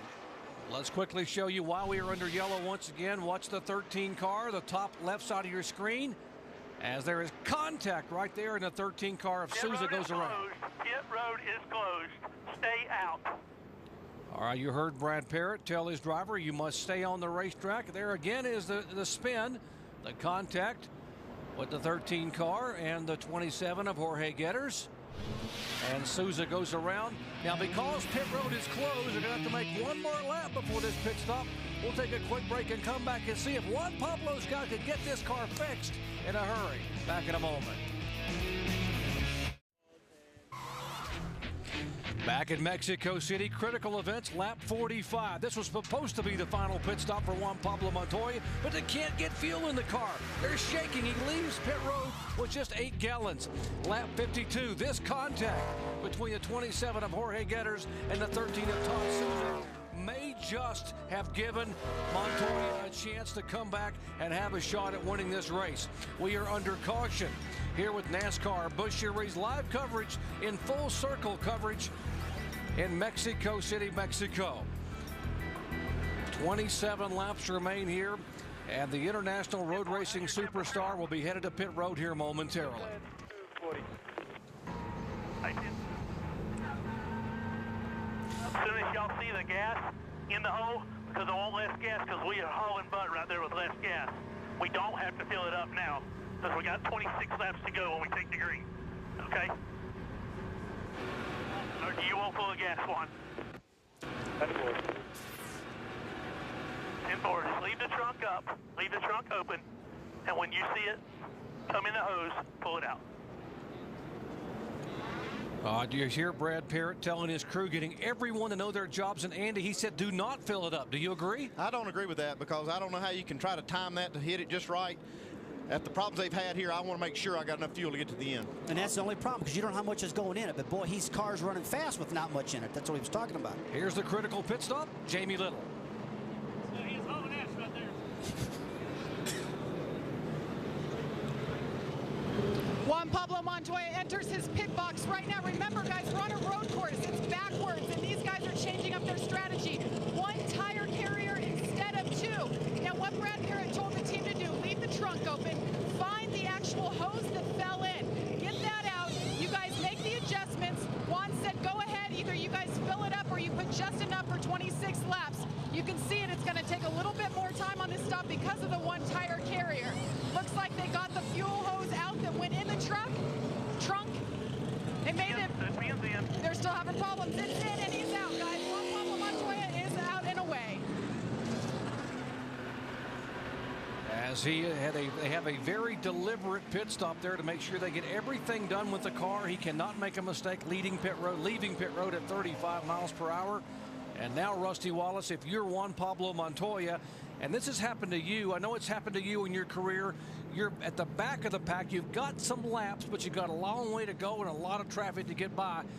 What are you thinking about? Well, right now, Jerry, all he can do is pull those seat belts down tight, hold on, get a little drink of water, and breathe real hard and go, get out of my way, cats, because here I come. And he's going to drive his brains out, because you know why? That's the only shot he's got. There's too many cars on the racetrack. These are single file restarts most of the time. He's going to be so far back, it's unreal. Back to the Montoya pits and Jamie Little. Brad Parrott giving his driver Juan Pablo Montoya a little motivation, reminding him that Kevin Harvick was in this situation before. Brad, you're smiling now. What was accomplished on that stop?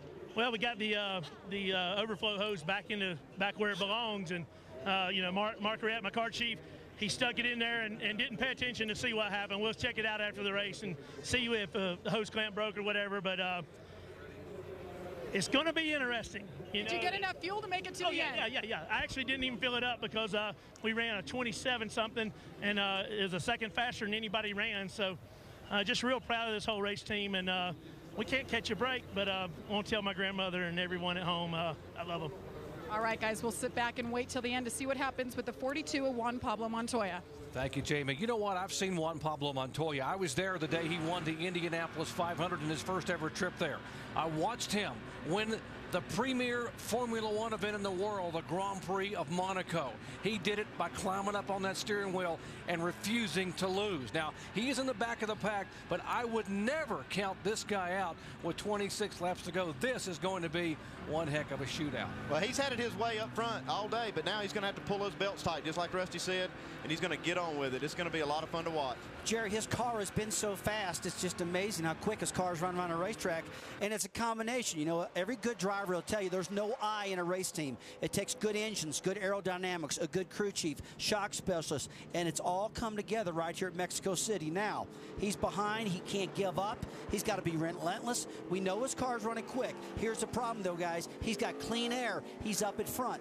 I'm concerned if he gets back in his traffic where he is right now. Will that car handle that good, Andy? What do you think? Well, I think he's going to make his own way. All right, guys, he has not had very much luck this year. In fact, if you look at rear tire was going down, bud. Take a look at the first two events of the year at Daytona Beach. He started 16th, made it all the way to 5th spot, and then this happened. They had an engine problem on the 42 car. He had to come down pit road, recorded a 40th place finish. Last week at California Speedway, he looked to be minding his own business, running in the top 25. As you go back to the 42 car, we mentioned last week he got just T-boned by Jason Leffler, heavy damage on his car. As we are set to go back at Juan Pablo, those are his finishes in the first two events, 40th at Daytona and 39th at California. Get ready, green, green, green.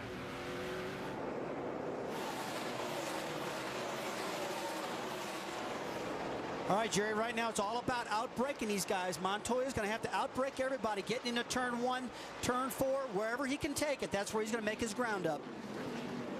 Pruitt, the left side of your screen. Denny Hamlin trying to make a move on the outside. He can't get it done with a right-hand turn, can he? No, not on that side. I wouldn't even attempt that one.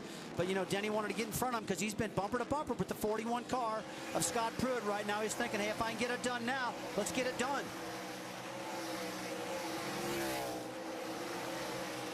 There's Montoya back behind the 7 car of Mike Wallace, and he is jamming his way through the field. Meanwhile, up front, the 41 car of Scott Pruitt as a leader. Then comes Hamlin, and a 20 car trying to hold off the 60 of Edwards. You got Brian Sebo in the 34 car a lap or so down. These leaders are trying to work their way by him. Looks like his car is pretty fast, so it's making it really very difficult. You know, Andy, a lot of guys pitted behind him back farther in the back of the pack with sticker tires, fresher tires.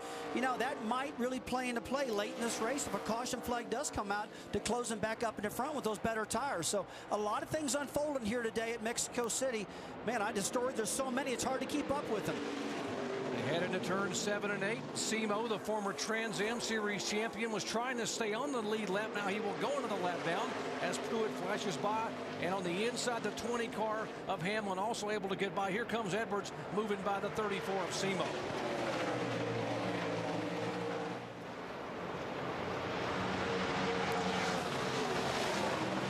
You got to remember now, going to this turn right here, going into turn 1, you see Edwards on the left-hand side of your screen.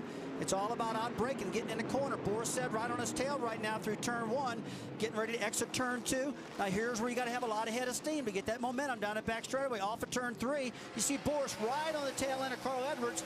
If you can get right on the tail of guys, you can dart out and make that pass, but you got to be right there.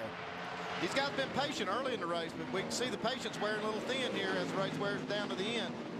You saw Marcus Ambrose, the 59 car, make a move. Behind him is Biffle. They are trying to make moves for position. Here's the 9 car of Boris Said as he slides beneath the car of Edwards. Well, I wish we had a replay on that one of Boris Said going past Carl Edwards, because if I tell you what, going into turn 4, that's the area we talked about where they can outbrake and pass, and I'm sure that's what's happened. Carl Edwards will be moved back to 4th position. Boris Said moves to 3rd. I'll tell you, the guy I've really been impressed with, guys, is Greg Biffle. He's in 6th right now with a backup car. You know, him and Steve got together early, tore some fenders up, but got back on the track, got going again. And to have a backup car, Andy, and start where he had to start, you know, with no track time, I guess what I'm saying, not much of all. He's doing a heck of a job. Yeah, these guys not having a whole lot of time to prepare the car either, so I'm really impressed with what these guys have been able to do. Yeah, Newton Moore, the crew chief on that yard man for the 37 of Biffle. They did a heck of a job. This was a brand new car. They were planning on running at Montreal in August. They had to bring it out a few months early and in a hurry after the primary car had damage. Now behind these guys is the 1 car, and that of course is J.J. Yaley. Let's check in with Dave.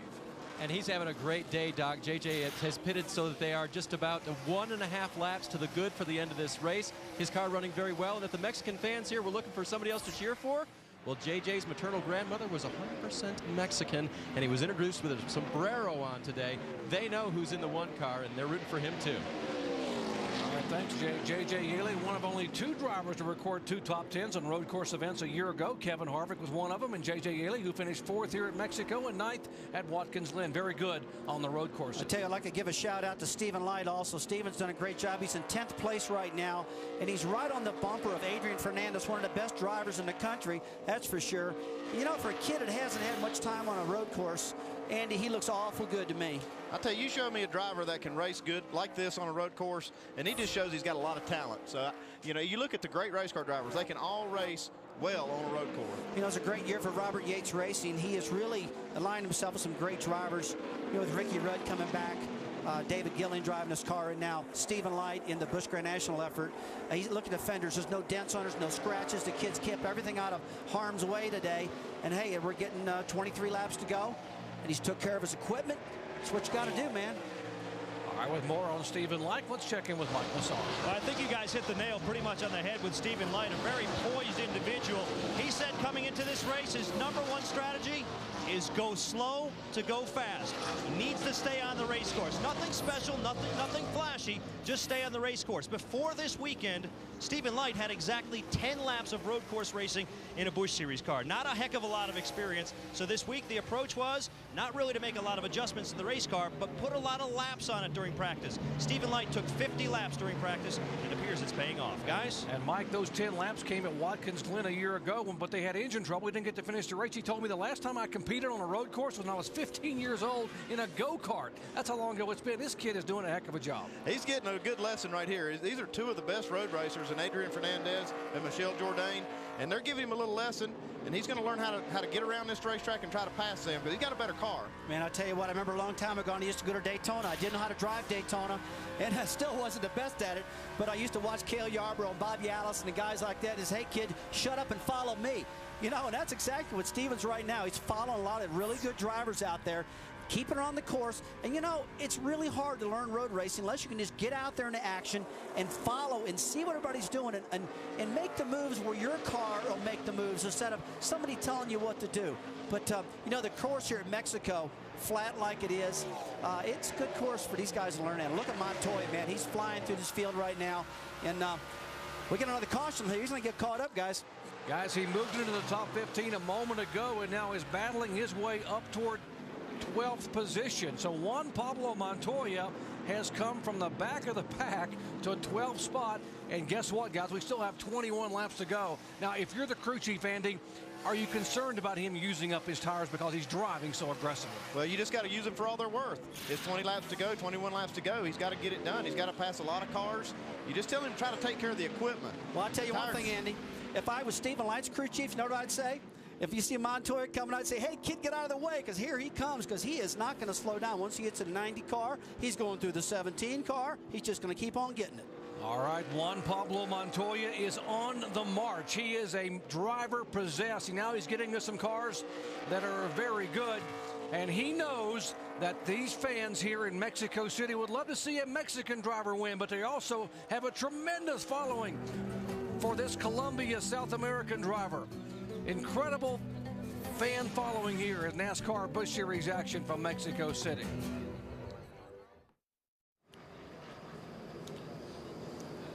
Back in Mexico City, caution is out for the third time a day. After 61 laps are complete, the 18 car has spun off the course. Brad Coleman, the Martinsville, Virginia driver, has brought out caution, the Joe Gibbs Racing effort. And that is going to be a huge help for Juan Pablo Montoya. Now, his teammate, Scott Pruitt, is our leader despite the damage on the left side of his car. There's his last year's winner. Danny Hamlin in second. Boris Said is third. Carl Edwards fourth. Greg Biffle in the backup car. Great run in fifth spot. Marcus Ambrose sixth. J.J. Yaley seventh. Adrian Fernandez ninth. Eighth. And guess who is ninth? Juan Pablo Montoya. Restarted back in 19th position after having to make that unscheduled pit stop to put fuel in the car. And now he certainly is being shown in the top 10 with less than 20 laps to go. And Rusty, we thought this might happen, but he has driven the wheels off this car. He really has. I mean, I know Scott Pruitt's leading this race, and he's won the 24 Hours of Daytona. He's a dominant, one of the best road racers in the world. So let's give him his due. And by the way, Jerry, Pruitt has been the fastest car on the racetrack for a long time. He's absolutely been quicker than Montoya, but Montoya is fast also, and he's coming through this field like it's nothing, guys. But the one thing he does have, he's got 10 laps less on his tires than these leaders do. So I expect him to have a good advantage. He's got a fast race car.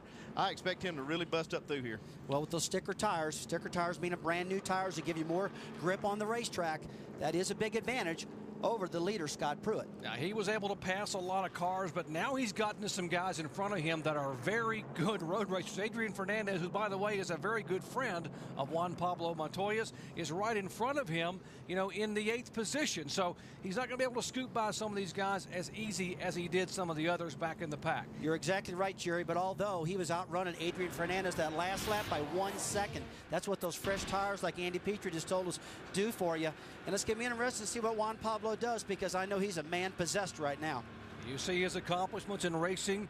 The Kart Series champion, youngest in history. He had 7 wins that year, by the way, 5 of them coming on road courses. He won the 2000 Indianapolis 500, the Grand Prix of Monaco.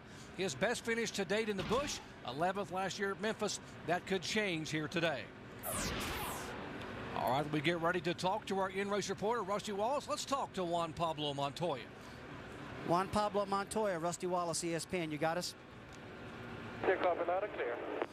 Juan Pablo, I know this is really upsetting that you had that fuel problem, but you're one of the fastest cars in the track right now. You're 9th, outrunning everybody.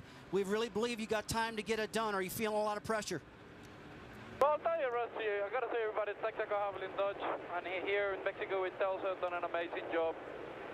I know, we got to do the best we can, but, this race we need to bring the car home. Last 2 races we haven't scored any points, and as much as I want to try to win this race, I need to bring the car home. So, I'm not going to give up.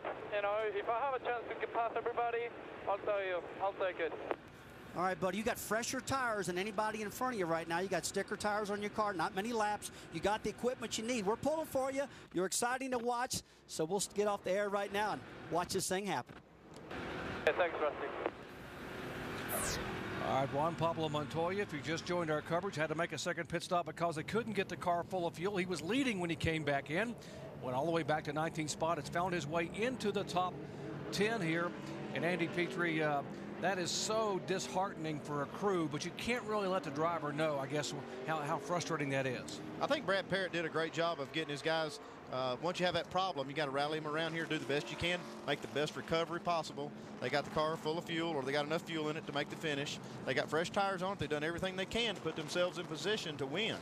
All right, we told you there was a friendship, a long-term friendship between the 5-car driver, Adrian Fernandez, and the car behind him, Juan Pablo Montoya. These guys like each other. They've been friends a long time. Mike Massaro, is there some dealing going on down in the pits? Well, it sounds like there might be. Chad Walter just walked down to Brad Parrott and told him that he would prefer that Montoya does not push the issue, and if he's faster, they will certainly move aside to let him go. But this seems like the situation that Adrian Fernandez has been looking forward to all weekend. I spoke with him on Friday, and he said while he's excited to come here to Mexico City, what excites him the most is that he can renew his rivalry with Montoya and excite the fans, give them a taste of what they saw back in 1999 and 2000 when these two guys battled for the Champ Car Championship together. I'll guarantee you he's going to be pushing the issue when the green comes out. Well, I'll tell you what, I don't know if I don't believe these two cats ought to be racing each other. They better race this racetrack and keep the fenders on it because we only got 18 laps to go. They both got fast race cars, but I think Fernandez better realize that Montoya's got fresh tires. He's been about a second faster, but I got to tell you, he is doing a great job, Adrian Fernandez. One of the most popular drivers here in Mexico City. Every time he comes by, I see the fans jump up in the grandstands. He could be running first, he could be running last, and they're still jumping up and down for Adrian. All right, as you watch these cars get ready to restart, let's update our outside front row car, Carlos Contreras, back in the garage area with Dave Burns. And Jerry, it is a disappointing update. Carlos sits in his car right now inside the garage. Power steering has failed on this car. The belt was still on, but the pump itself failed, so the team changing it so that Carlos can complete some laps in this race. Alan? Scott Pruitt's team looking on in the first pit stall down on pit road, watching their driver. That's the crew chief, Brian Patty, and next to him, the two team owners, Felix Sabates and Chip Ganassi, respectively. They have told Scott Pruitt of the situation on the radio, where he's running in terms of where Montoya is, the lap times, and Brian Patty's basic words to Scott Pruitt were, he'll probably get to us, and then may the fastest car win. It should be an interesting final laps. How about for Ganassi and Sabates to sit there and watch their two cars like that, huh? You know, I would have thought that Felix would have been sitting down in the pit area of Juan Pablo Montoya, you know, with Mexico, all the things that happen, Andy. But he's down there with Chip, his partner, pulling for Scott Pruitt. You know, I talked to Chip earlier, said, you know, it's such a feel-good when you got Scott Pruitt behind the wheel. Is every time they get a little behind and they get Pruitt behind the wheel, they always seem to get caught back up. And he's just such a solid driver, Scott Pruitt is, on his road courses. And here we go, Jerry. All right, we'll see if Montoya can get there. Pruitt leads him down. Montoya right behind Adrian Fernandez. They go roaring into turn one at 180 miles per hour. Watch for the move. Montoya is on the inside of the 5-car, headed to turn one. And he has gotten by Fernandez to take the 8th spot away. And now looks as the 1-car, J.J. Yaley, slips up. Now Montoya has gained 2 spots in 1 turn. Sets his sights on the back of the 59 car, Marcus Ambrose. He's just moved up to the 7th spot right now, and he is coming through. I mean, 2 spots in turn 1. Very dicey move coming through turn 1. A move that probably most people suggest coming into turn 4 right now. Another passing zone that he can get something done with. For years, he drove against the Michael Schumachers and company in Formula One. He won 7 times. He was the best driver in the world in the Formula One circuit 7 different times, and now he's using everything he's ever learned about road racing to somehow get back to the front to his teammate to win his first ever NASCAR event. This is the first time that he's been on a race course that he's really comfortable with. He's driven these Busch cars, he's driven the Cup cars, but now they're on a road course, and this is what he's really comfortable with. He knows how to get this done. We see him outbrake Marcus Ambrose into that corner. And now he's got one more he's looking at. He's just one at a time. And he's passing people on the racetrack where you normally don't pass. 160 miles an hour going in the entrance of turn 7. He made a pass there. I don't think I've seen anybody pass a car there yet.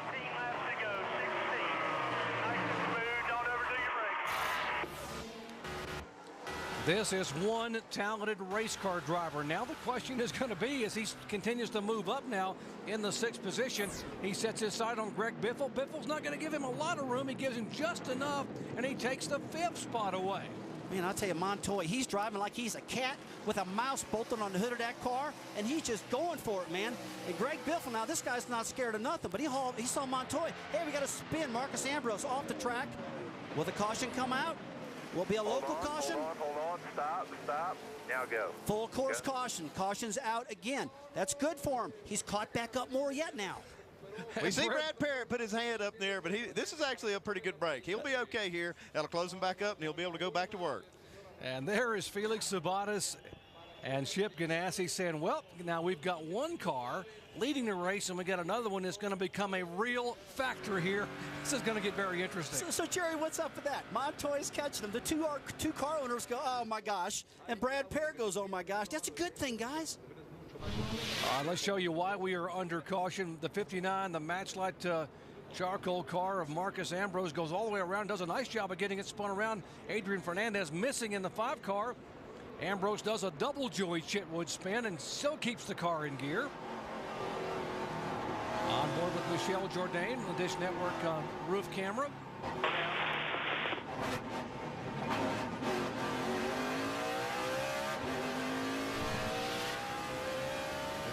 Well, folks, Juan Pablo Montoya is 5th with 16 laps to go. This is going to be some kind of finish at Mexico. Still under caution with 15 laps to go in the Telcel Motorola Mexico City 200 in the Busch Series. There's Carl Edwards just leading Juan Pablo Montoya. He has been the focus here. The Colombian has driven like crazy, needed a caution, got one on lap 55 to move from 21st up to 5th. And now you can see a little deal being made. And the number 60 car is Carl Edwards. He's going to take over the Busch Series lead because Kevin Harvick is not down here in Mexico. Edwards' car position just in front of Montoya in 4th position right now, but they don't want to fight for it with Montoya driving this aggressively. It's like basically a 2.5 mile passing zone for the number 42 car. Let's go back to the booth. All right, let's talk to our in-race reporter, Juan Pablo Montoya. He comes out, and Rusty Wallace, let's see if we can get a hold of Juan Pablo. Juan Pablo, Rusty Wallace, ESPN, you got us? Yes, Rusty, copy that. Buddy, I tell you what, you're amazing to watch. You have sliced your way through the field. The only thing I can think you could do now is pull those seat belts down tighter because you are flying, buddy. What's the car feeling like? So the car is awesome. You know, we got a fast car, but, you know, faster you go and further forward you go, it just gets harder. So, I don't know, we still have a chance, but I'm not giving up here. But as I tell you, we need to bring the car home, so I need to be careful. It looks like Brad Parrott's got your car handling perfectly. The whole Ganassi team has really got you set right now. The fuel issue is old news at the moment. What's your plan right now? Just to try to outbrake everybody all you can, or get them through the S's? You know, there's a couple of places. Into 1, into 4 you can pass as well. It's not so much how deeper you brake, but it's just about keeping momentum through the braking. Another thing where I'm beating them up is through the braking. But I'll see, I don't know, we'll see. Guys have been very good to me. You know, when I've been going through, they've been giving me space, and it's been really good. And I think it's going to get harder further forward you go. I think these few guys in front of me are not going to be that easy. Okay, Juan Pablo, thanks for talking with us. You got 14 laps to go, and have a good day there. It looks like you're looking great. All right, Juan Pablo Montoya has come from 19th spot to 5th in 9 laps, gained 14 spots in 9 laps. Now the question is, can he pass the next 4 cars in front of him? We saw some discussions a moment ago. He don't want to give it up, but he knows he's going to have to give it up. With Brad Parrott. And then when you get to the 9, he's going to race you. So you know what you got to do. You got plenty of time left. Best driver in the world, man. That's Brad Parrott telling his driver what's going to go on.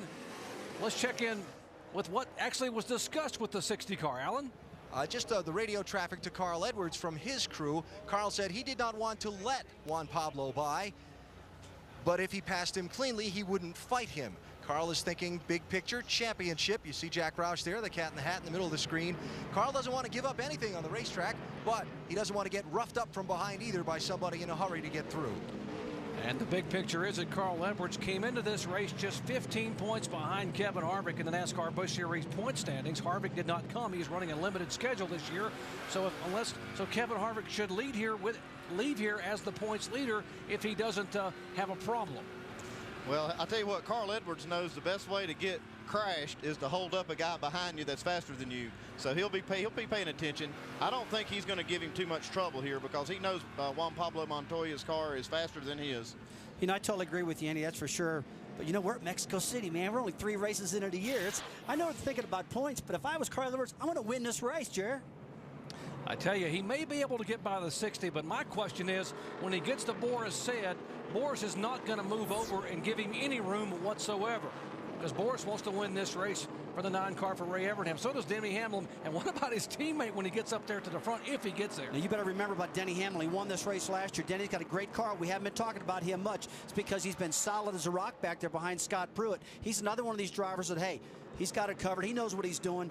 But you're right. When you get to Boris Said, now there's a guy that took a lot of young drivers through school, taught them how to drive. He's like the old professor. So if I was Montoya and you get to the back of Boris Said, things are going to get a lot tougher. Montoya's put on a road racing clinic here today, though. I'll tell you what, I've really been impressed with him. Well, I'll tell you one thing I'm impressed, too, is that he got fresh tires in that car compared to the cars in front of him. Tell you what, there's nothing better, Jerry, than being late in the race and having fresh tires and having that confidence that you got the fastest car in the track, you got a really good handling car, you got enough fuel, and you got good tires. All right, with more on the 20 car, let's check in quickly with Mike Massaro. Well, Jerry, just about 5 laps before the caution came out, Denny Hamlin came over the radio and said, guys, I'm going to be patient. I'm going to watch my mirrors until the next caution. So this caution may signal a time for Denny Hamlin to go.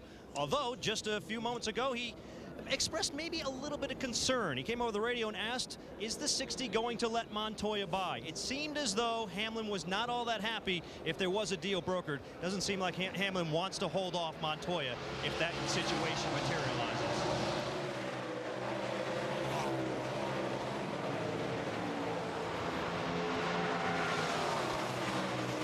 Guys, Juan Pablo Montoya has been able to make the pass inside of Edwards. Now looking inside the 20 car in turn 1.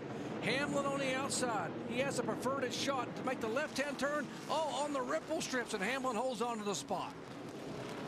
I'm going to tell you what, Juan's got, he's got to get off this turn 4, right, or turn 3, I'm sorry, right on his bumper to get the momentum to get down into turn 4. But boy, he got right past Edwards and no problem whatsoever. You know, we talked to Juan Pablo about the best places to pass, and he said it's not so big, the out-braking zones. It's getting through the S's and keeping your momentum going. So let's see how he gets through. This is a very crucial part of the racetrack where he's at right now. But this should be where his tires, his 10 laps less on his tires should help him right through these S's. Andy, the exit of turn 6 where he's about to approach just right now, if he can get off of turn 6 wide open with a full head of steam, he might really get right up on the bumper of the 20 car at Denny Hamlin, make that pass he made earlier into turn 7. I'd watch Juan Pablo Montoya here in turn 7 and turn 8, the big left-handers inside of the 20 car. Can he hang on? He gets the car up in the middle of the groove. What a picture-perfect pass. He did it. He did it. I can't believe he did it again. Nice and smooth, okay? Take care of the brakes. Okay, that's 2 cars in 1 lap. And a crash up across the racetrack. We will have caution again for the 5th time of the day. And there you see Tony Glover right side of your screen. There is Brad Parrott, the crew chief, talking to his driver Juan Pablo Montoya, who is now 3rd. And the caution is out. David Gilliland driving for Team Renzi. And the plot thickens. I'll tell you what, this is amazing. There's a lot of guys picking up a lot of positions out there today, and it just lets Montoya get closer and closer. I'm sorry, guys. I got so heated up on that turn 7, man. I just haven't seen anybody pass there, Andy. I mean, you saw it coming. We talked about you got to get off of that turn 6, and if you get off there wide open like he did, man, he had that head of steam going into 7, drove right underneath Denny. But you got to remember, he's got fresh tires. Here's the damage on the right side, significant damage on the right side of the 17 car of Michel Jourdain Jr., the 1 car off the racetrack a moment ago. J.J. Yaley, the caution out for the 5th time. The 25 car, David Gilliland, involved in a spin as a couple 3 cars have gotten together. And what a finish we are setting up here. Here's what produced the yellow flag. Contact. And the 25 car of Gilliland goes spinning around. Back with the finish at Mexico City in a moment.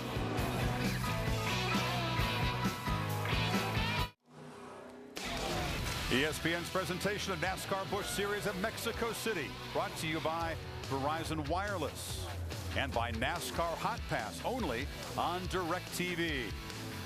In the high altitude here, high drama with the 11 laps to go, and the focus has been on the Colombian Juan Pablo Montoya. His parents are here. Colombian expatriates are here in the stands, part of the global fan base for this open wheel superstar who is been driving like a maniac and helped out by a couple of cautions. Remember, a terrible start to the Busch season. Blew an engine at the Daytona 300, finished 40th at the starting 16th. California last week started 29th. He got wrecked out, finished 39th. So no points so far, but he's trying to make a big statement here today, a race that he desperately wants to win. And now he has moved back into third position, trailing Boris Said, who's trying to break through with his Busch Series win, and his teammate Pruitt. Jamie is with the co-owner of the cars that are running 1 and 3 right now. Jamie? That's right. Chip Ganassi is the man responsible for bringing Juan Pablo Montoya to NASCAR. I know it's been a roller coaster ride, Chip. Is this what you've been waiting for, this moment right now? Actually not, Jamie. I would have been perfectly happy had we had a clean day and just stayed at the front. Having to go through all this is probably going to give me a few more gray hairs. There's no secret. You spent a lot of money to bring this man here. There's been a lot of hoopla. What are we going to see these last few laps? Well, I mean, if he has an opportunity to pass, he will. I mean, but he's smart enough to know that, you know, he's only going to give the car what the car will accept. And if the car will accept it, he'll do it. But he's not going to do anything the car won't do. His teammates right in front of him, Scott Pruitt, are their team orders going into these last few laps. We had a long discussion about that this morning. And, you know, there's never any team orders in our teams. But the one team order is don't crash into each other. There you have it. Don't crash into each other, guys. This is going to set up for one exciting finish. Well, no team orders except don't wreck each other, and this could be one heck of a finish. The emotion of Brad Parrott and the Texaco Havoline crew. Can their driver get there? Juan Pablo has come from 19th to 3rd. 11 laps to go. A finish when we come back.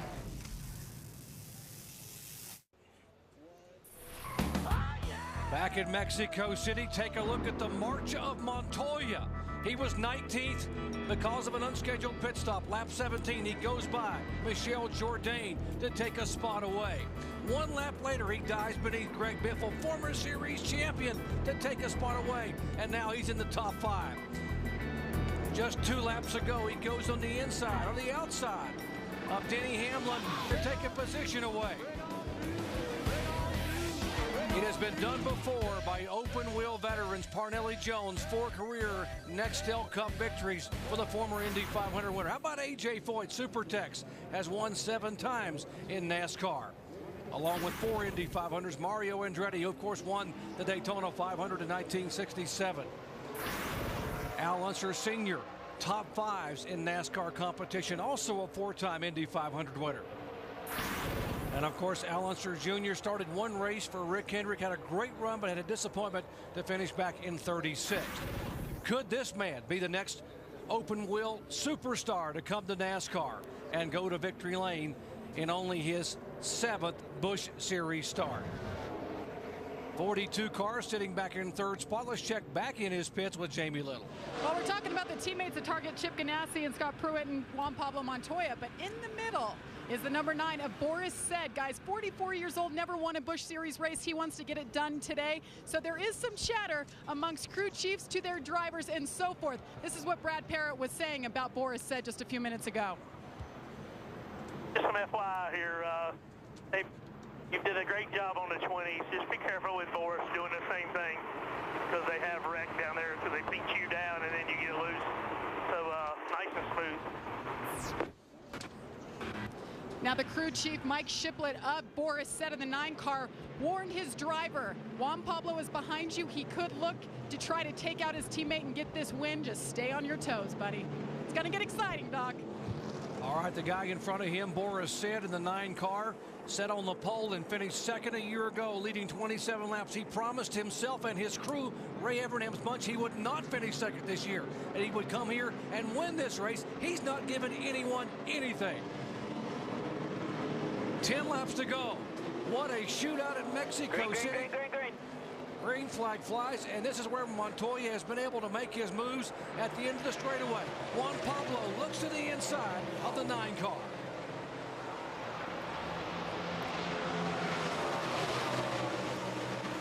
Rusty Wallace, he is going to try to outbrake Said, and he gets the spot, but Said comes back on the outside. Boris is not going to give it up, but Boris is a smart driver. Juan Pablo's got the line. Now he's got Scott Pruitt in his gun sights. And the whole deal now is coming off this turn 3 to get a lot of momentum. How about Denny? Yeah, Denny Hamlin back alongside of Boris. Great move out of Denny. That's the battle for third. Hamlin, the 20 car. Behind him is Carl Edwards. Behind all three of them is Greg Biffle. Well, all this racing behind Montoya is old news right now. He's got him back there. He's got Scott Pruitt, his teammate, in his gun sights right now with fresher tires, and he's an expert through these S's. So I expect him to get right up on the rear bumper. Hey, maybe we'll see that wild turn 7 pass again. Who knows? He's got 9 laps to go. He's got plenty of time. He can take his time here. He can pick and choose his points where he wants to try to make this pass. And he can kind of watch and see where Scott Pruitt's weak and then maybe pounce on it here later. For the first time in about 15 laps, we're seeing Scott Pruitt in the 41 car really hustle that car. He was sliding the back end coming out of the S's. He knows he's going to have his hands full with his teammate. He really does. I mean, it's just a matter of time before Juan Pablo gets up on his tail, unless he makes a mistake. And he's got such a good car. That's what the key to this race is. Like Andy said at the beginning of the show, stay on the track. Don't make any mistakes. If I was Brad Parrott, I'd be telling him, just take your time here. You got plenty of time. Don't try to make it happen here too quick. All right, Juan Pablo Montoya. What a run today, by the way, for the 41 car of Pruitt. And there's contact. Montoya and Pruitt come together. Montoya, they spin around through the grass and dirt goes Montoya. Pruitt's car has yet to fire. And the caution is out. I will tell you, I would have never believed that in a million years. Juan Montoya is just so excited and just pressed the issue a little bit getting into turn 1. My gosh, it's bad news when you take your own teammate out. And I know he didn't mean to do it. It's probably killing him right now this happened. It looked like to me there was a little, there's enough blame to go around there. Scott could have seen him under him right there, maybe giving him just a little bit more room. You know that did mean for that to happen, but boy, I'll tell you what. Ooh. And you see the look there on Brad Parrott's face, and you saw the very stern look from the team owners a moment ago, Chip Ganassi, who told our Jamie Little, the only team orders we have is don't wreck each other, which is just what happened. Let's take a look at this. As he gets into turn 1, he darts out underneath them. Oh, no, that's a tough one right there, guys. It really is, because he's kind of got the spot on the 41 of Scott Pruitt. But when you get in that situation, things happen really, really quick. Let's watch it one more time. He's committing. Oh, tell you what, I really think that Juan Pablo just pressed that issue just a little too much. He's had such a great car. I would have probably waited another corner. Last thing Ganassi Racing wants to see, but it looks like Montoya's in a position he wants to be. And look at the guys go off through turn 1 and bounce back on into turn 3, passing a lot of cars right there. So, Rusty, had you been in the 42 car in the position Montoya was in, going into 1, what do you do? Jerry, it happens so fast. You can't say I would have done this or would. That's like, armchair quarterbacking right now. He had a lot of run. He's got a lot of adrenaline flowing. He knows he can get it done. He's passed everybody in turn 1 and turn 7, so he probably went for it. He probably thought that Scott was going to stay up and let him have it. And Scott probably figured he was far enough ahead, which, you know what? He really was. All right, let's see exactly what Juan Pablo Montoya saw as they were coming down the front straightaway. 170 miles per hour. His teammate Scott Pruitt on the left. Montoya makes the move inside. There's contact around those Pruitt. Montoya through the grass.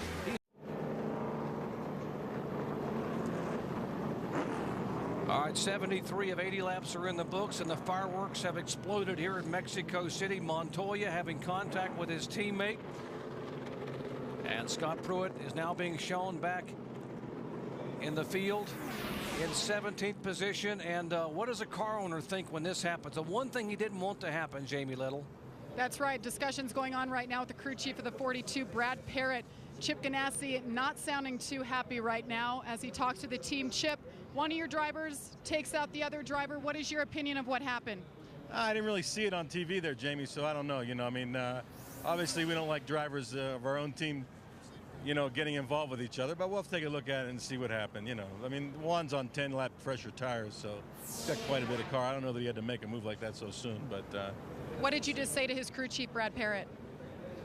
Oh, I was just asking if the fenders were okay. Are the fenders okay?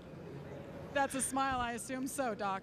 I believe the comment was probably something different than the fenders are okay. I mean, those of us who know Chip Ganassi know he's pretty fiery, and Brad Parrott had done a great job. Brian Patty and company, meanwhile, down in the 41 pits for the car of Scott Pruitt. I mean, what a disappointment. Now, Pruitt is being shown way back in 17th position.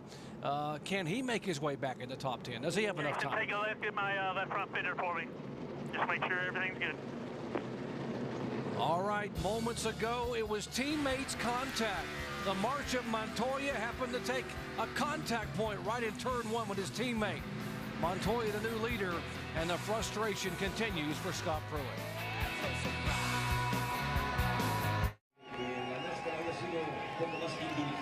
Well, the Colombian contingent, they've broken out the Colombian flags for their favorite Juan Pablo Montoya. And what a performance he has put on, coming from 19th to the lead, but unfortunately it involved contact with his teammate. We've talked to one car owner who was standing by in the 42 pits.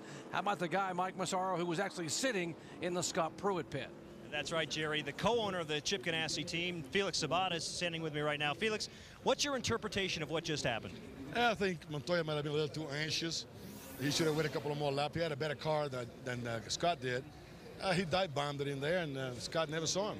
We heard earlier that team orders were specific. Don't wreck each other. That's exactly what happened. Will there be any fallout from this? I'm sure there'll be some hard feeling for about 15 minutes, and they'll forget about it. They're race car drivers. They'll forget about it. But, yeah, we did have team orders. Don't wreck each other. But, you know, when those guys put the helmet on, the thing goes off inside their head, and they'll forget what the team orders are. So it was unfortunately happened. I think Montoya had a better car. He should have waited, but it happens. He was a little anxious. You were in the 41 camp when this occurred. What was their reaction? They were not happy. Just like anybody else would have wrecked him. I mean, when the green flag drops, he's man for himself. You know, there's no team. So they were pretty disappointed. A lot of dejection on this side of the Ganassi camp, but perhaps some elation in just a few laps. Guys? Thanks, Mike. Back to green flag racing. Montoya does not have this thing won because there are still some pretty strong cars behind him, including Denny Hamlin, last year's winner in the 20 car. Battle for third spot there as Edwards is on the inside of Boris Said, but Said takes a spot entering turn 1. Now Montoya gets some clean track like he's got right now and stay that way and keep it on the course. I mean, he's got a great shot to win this thing, but Denny Hamlin won this thing last year. He's not going to roll over on him right now, guys. Montoya is getting ready to enter his great part of the racetrack, the S's. That's where this guy really shines, through the S's.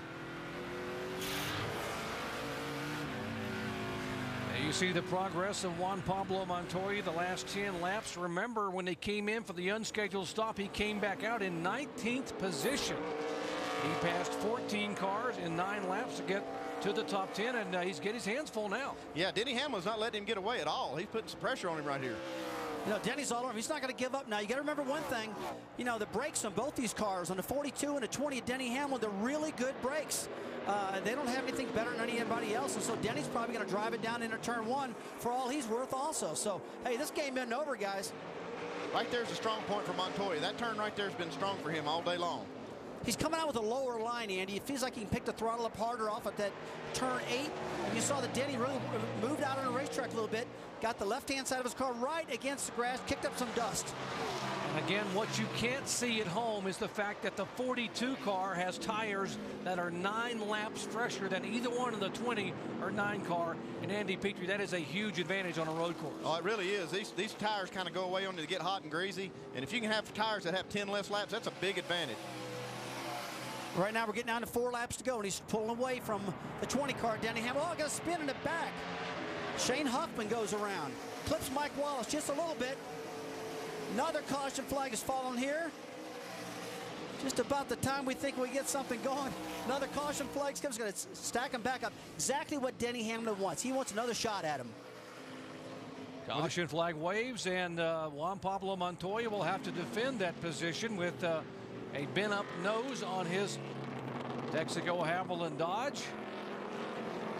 And wow, this could come down to one heck of a shootout because Denny Hamlin wants to get there. His crew chief and team knows that they've got a car that could possibly get it done. Here's the contact that produced the yellow flag again as Shane Huffman goes around. Back with the restart in a moment.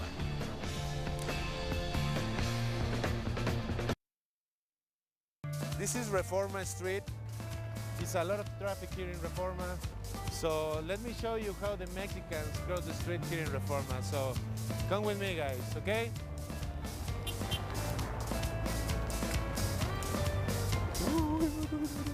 Enjoy.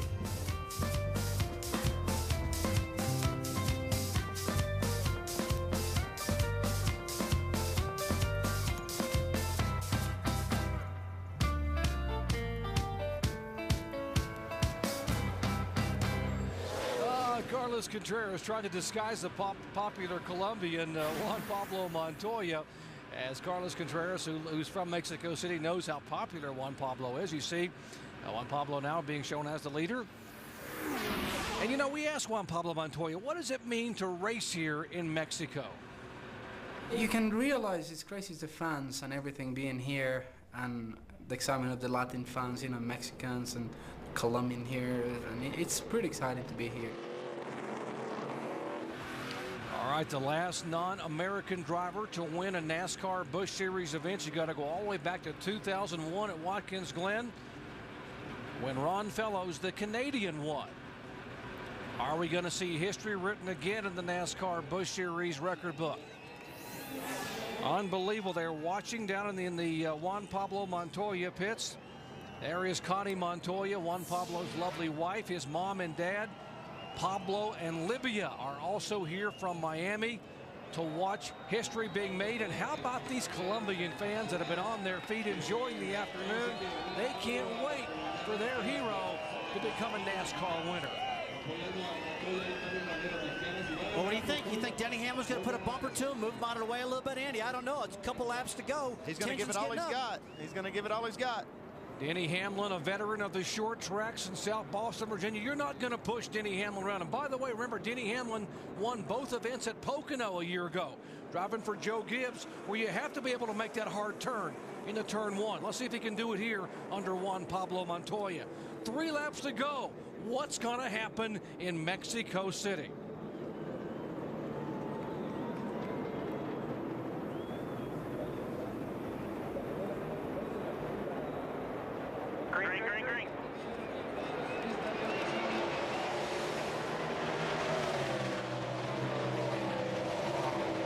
This could be the critical point. Hamlin's going to look for making the move. He knows Montoya is going to protect the inside. Hamlin looks high. Can he get there? It looked like he was going to try that move, but it didn't work for him. Montoya bobbles with the rear end a little bit. Gets Hamlin right on the rear bumper. Oh, and he gets a little contact. Montoya's just got to get the stuff off his tires, and he's got to set sail. He's got to kind of get some rhythm.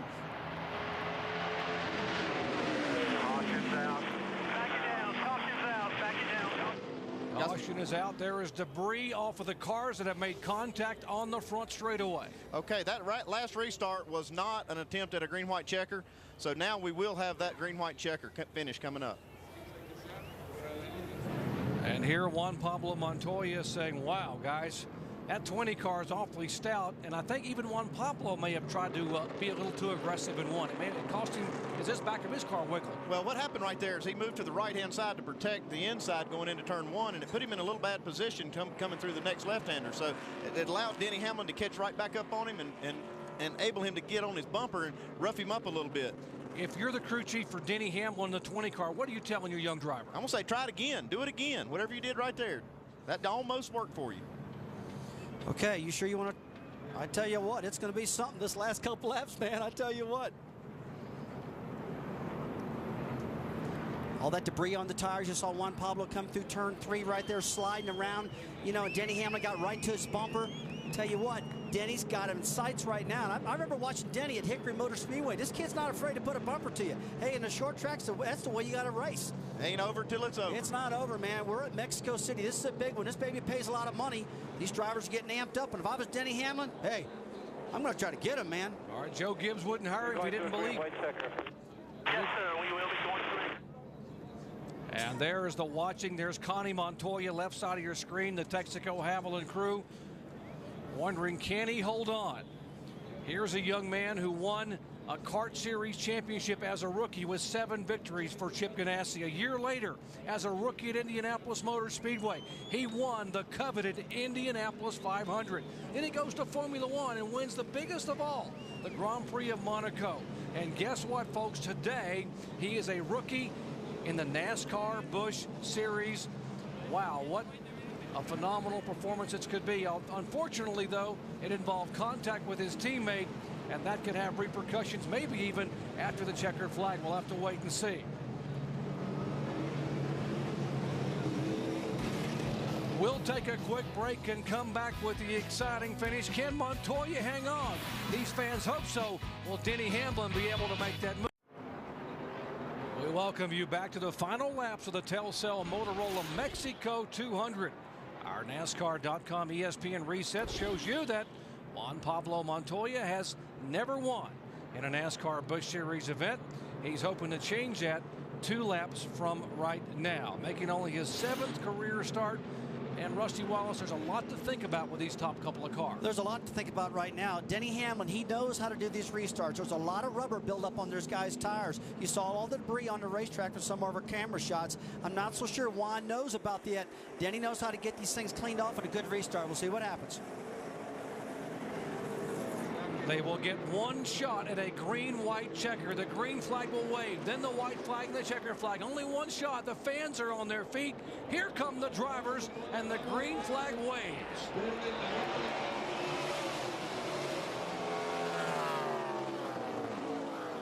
Carl Edwards trying to make a move inside of said for 3rd spot.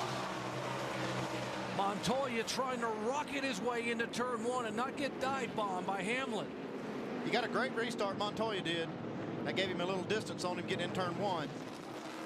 That's exactly what Montoya needed, a good restart like that. He needs to get through a couple more corners because Denny's not letting him breathe at all. He's right on his bumper. Now Montoya gets through turn 4 and gets to those S's where he's so good. Maybe he can get some room right there. But boy, I tell you what, I'd be driving my guts out right now because you know Denny is. Juan Pablo Montoya trying to remain poised and composed. He has come from 19th position in the final 24 laps after a problem with fueling the car. Connie there with her hands folded, hoping she is going to see her husband win for the first time as a NASCAR driver. Turn 6, the most important turn. Exit that turn wide open if you can. Juan Pablo Montoya's been very good there. You see he picked a little ground up right now. He's got about 3 car lengths between him and Denny Hamlin. That's some pretty good breathing room because he's been better in turn 7. He's entering right now than anybody on the track all day long today. Good exit off of turn 8 right there. A lot of straightaway speed. He's looking good right now, guys. He slipped up a little bit off that corner, though. White flag this time by. He's got one more attempt. He's got to hold off Hamlin this time. This is Denny Hamlin's best shot in turn 1 if he can get there on the final lap.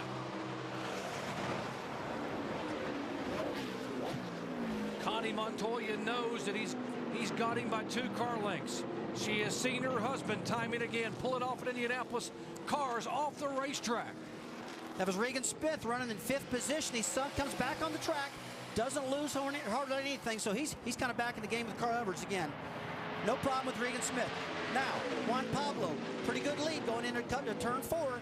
Another passing zone, but he's not got anybody messing with him now. That's off at turn 4, Andy. That's a real tough, leading to the S's. Again, that's where he's good at. Just a few corners to go here. Just got to hit his marks. Remember in qualifying, he overdrove the S's and he jammed on the brakes and smoked the tires. It cost him a chance at the pole. He was frustrated. He was downright angry. He came out of the car throwing things, saying the expectations are that I'm going to come to Mexico and win in a NASCAR Busch Series race. A good turn, exit off of turn 6, a lot of speed. Coming into 7, up off 8 right now. Ladies and gentlemen, open up the NASCAR history books because out of turn 8, Juan Pablo Montoya becomes the next winner of the NASCAR Busch Series. Juan Pablo Montoya has won it here at Mexico City, and the fans are going wild. What an effort. And Scott Pruitt has made it up to 5th position. That's his teammate, so it's not so bad. Pruitt has come from 17th all the way up to 5th. He had a great car, too. You know, this is bittersweet to see Montoya win this thing, but he's got to be feeling really blue right now that he had contact with his own teammate. Reagan Smith comes across the line with the right front corner, tore off his car. There's a celebration, and give a call to Brad Parrott and this entire crew. And Andy, you know the feeling of Brad Parrott right now to have to come from as far back on all the things they had to overcome. Never give up. That's what Brad knows. Never give up. Never give up. Mike Massaro with Brad Parrott. A lot of emotion, Doc, down here in the Chip Ganassi camp. The winners, a rough day yesterday in qualifying, a topsy-turvy day today. How would you describe the emotion right now? Well, I'll be honest with you. I'm upset that we wrecked Scott Pruitt. You know, Scott's got a great team with Brian Patty and the Juicy Fruit car. And I'm glad we won the race, but I'm really upset that we took out our teammate. And, you know, Juan's got a long way to go. He's a great driver, but, you know, he's got to get his head on. And, you know, he does. You know what I'm saying? I'm not saying he don't have his head on, but we had plenty of time to get by Pruitt. And, you know, I'm real proud of Juan and the job this whole Texaco, Haviland, Telcel car team did, Dodge team did.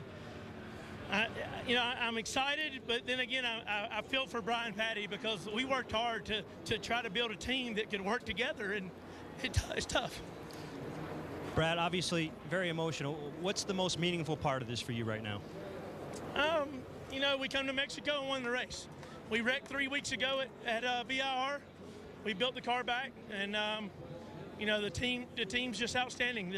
The motor shop, the fab shop, everybody that put their hands on this race car is outstanding in my eyes. And you know, yesterday wasn't easy, and but we have the best driver in the world.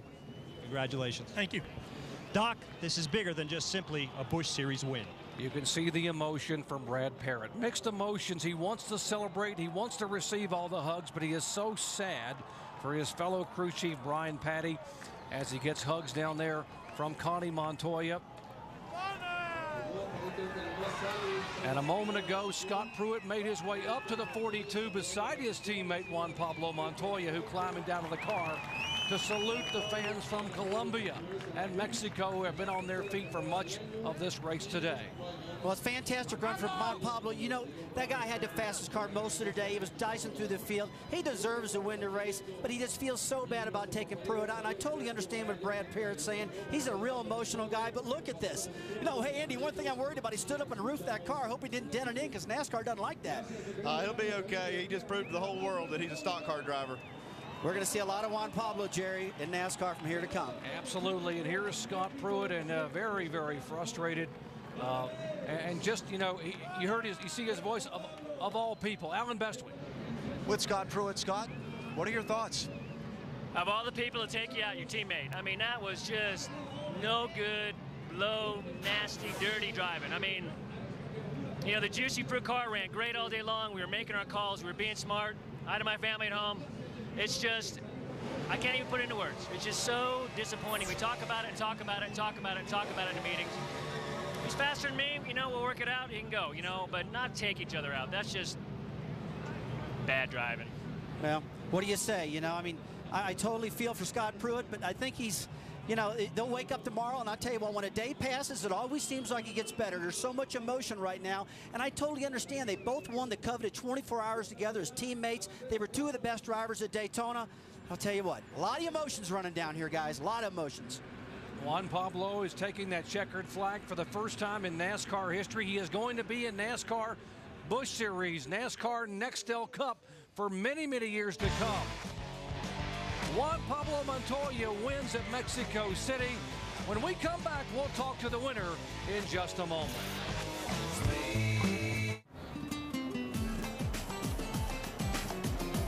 All right, retaliation after the checkered flag. Scott Pruitt not at all happy with his teammate. Caught up with Juan Pablo Montoya and gave him that nudge, but it's Juan Pablo who waves the checkered flag to the fans a moment ago, to the celebration of all the Mexican and Colombian fans. Let's go to victory lane. Juan Pablo Montoya climbs from his car victorious, getting the Busch bath here. In 7 starts, that's all it took in the Busch Series to get this victory. Juan, your baptism into NASCAR continues. Take us through today. What are the first thoughts on your mind? Well, you know, it was a great day. Texaco Haviland Dodge today, and with Telcel, you know, they did an amazing job. Yesterday, we was a little disappointed with qualifying. It was 30, wasn't great, but you know, it's great being here in Mexico, you know, being Telcel involved in the car, Texaco and Javelin, and just everybody, you know, gotta thank Chip. There were high points, low points today. Of course, the low point. Talk about your teammate. What happened? Well, it felt really bad because we both needed a really good finish. And I went into the braking, and we were both braking about the same point, but he was slowing down the car a lot more. And he kind of stayed wide, so I went for the inside. And when I was there, he just turned, and I had nowhere to go. I feel really sorry about him, but, you know. What does it mean to you to come down here to Mexico and win in Latin America? There's his wife. Oh, it's big, you know. We got this one out of the way now, and, you know, the next one we need to win in an oval. I want to win in an oval. You know, that's where we need to be good. A true champion, Doc. His sights are set on the next goal to win on an oval. Juan Pablo Montoya, before this, his best start and finish actually was 39th. Doc?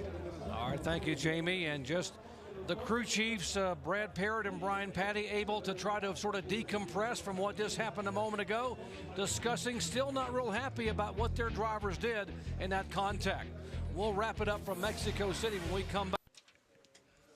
And don't forget, the action continues next week when the NASCAR Busch Series heads to Las Vegas, Nevada.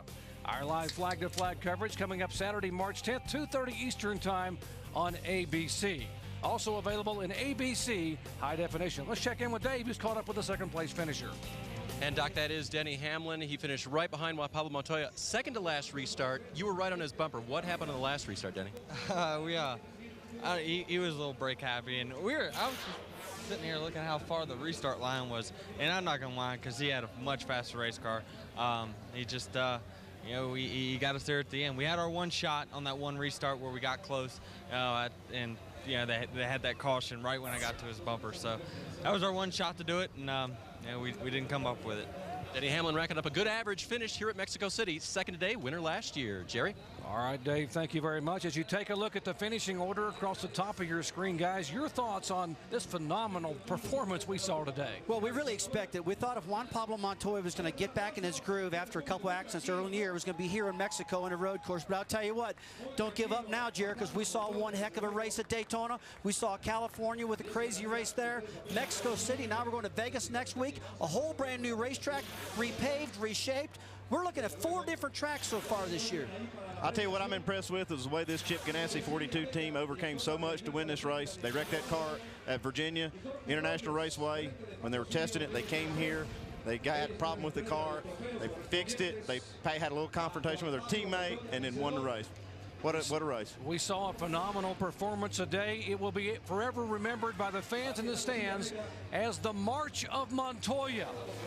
The former international superstar, Formula One champion, came here to Mexico where he knew the fans were going to appreciate what NASCAR was all about. They waved the green flag. There was action from the start. All over the racetrack, disappointment. They couldn't get this car to fill with fuel.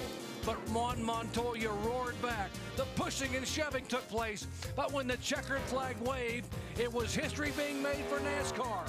Juan Pablo Montoya wins at Mexico City. So long, everyone, from Mexico.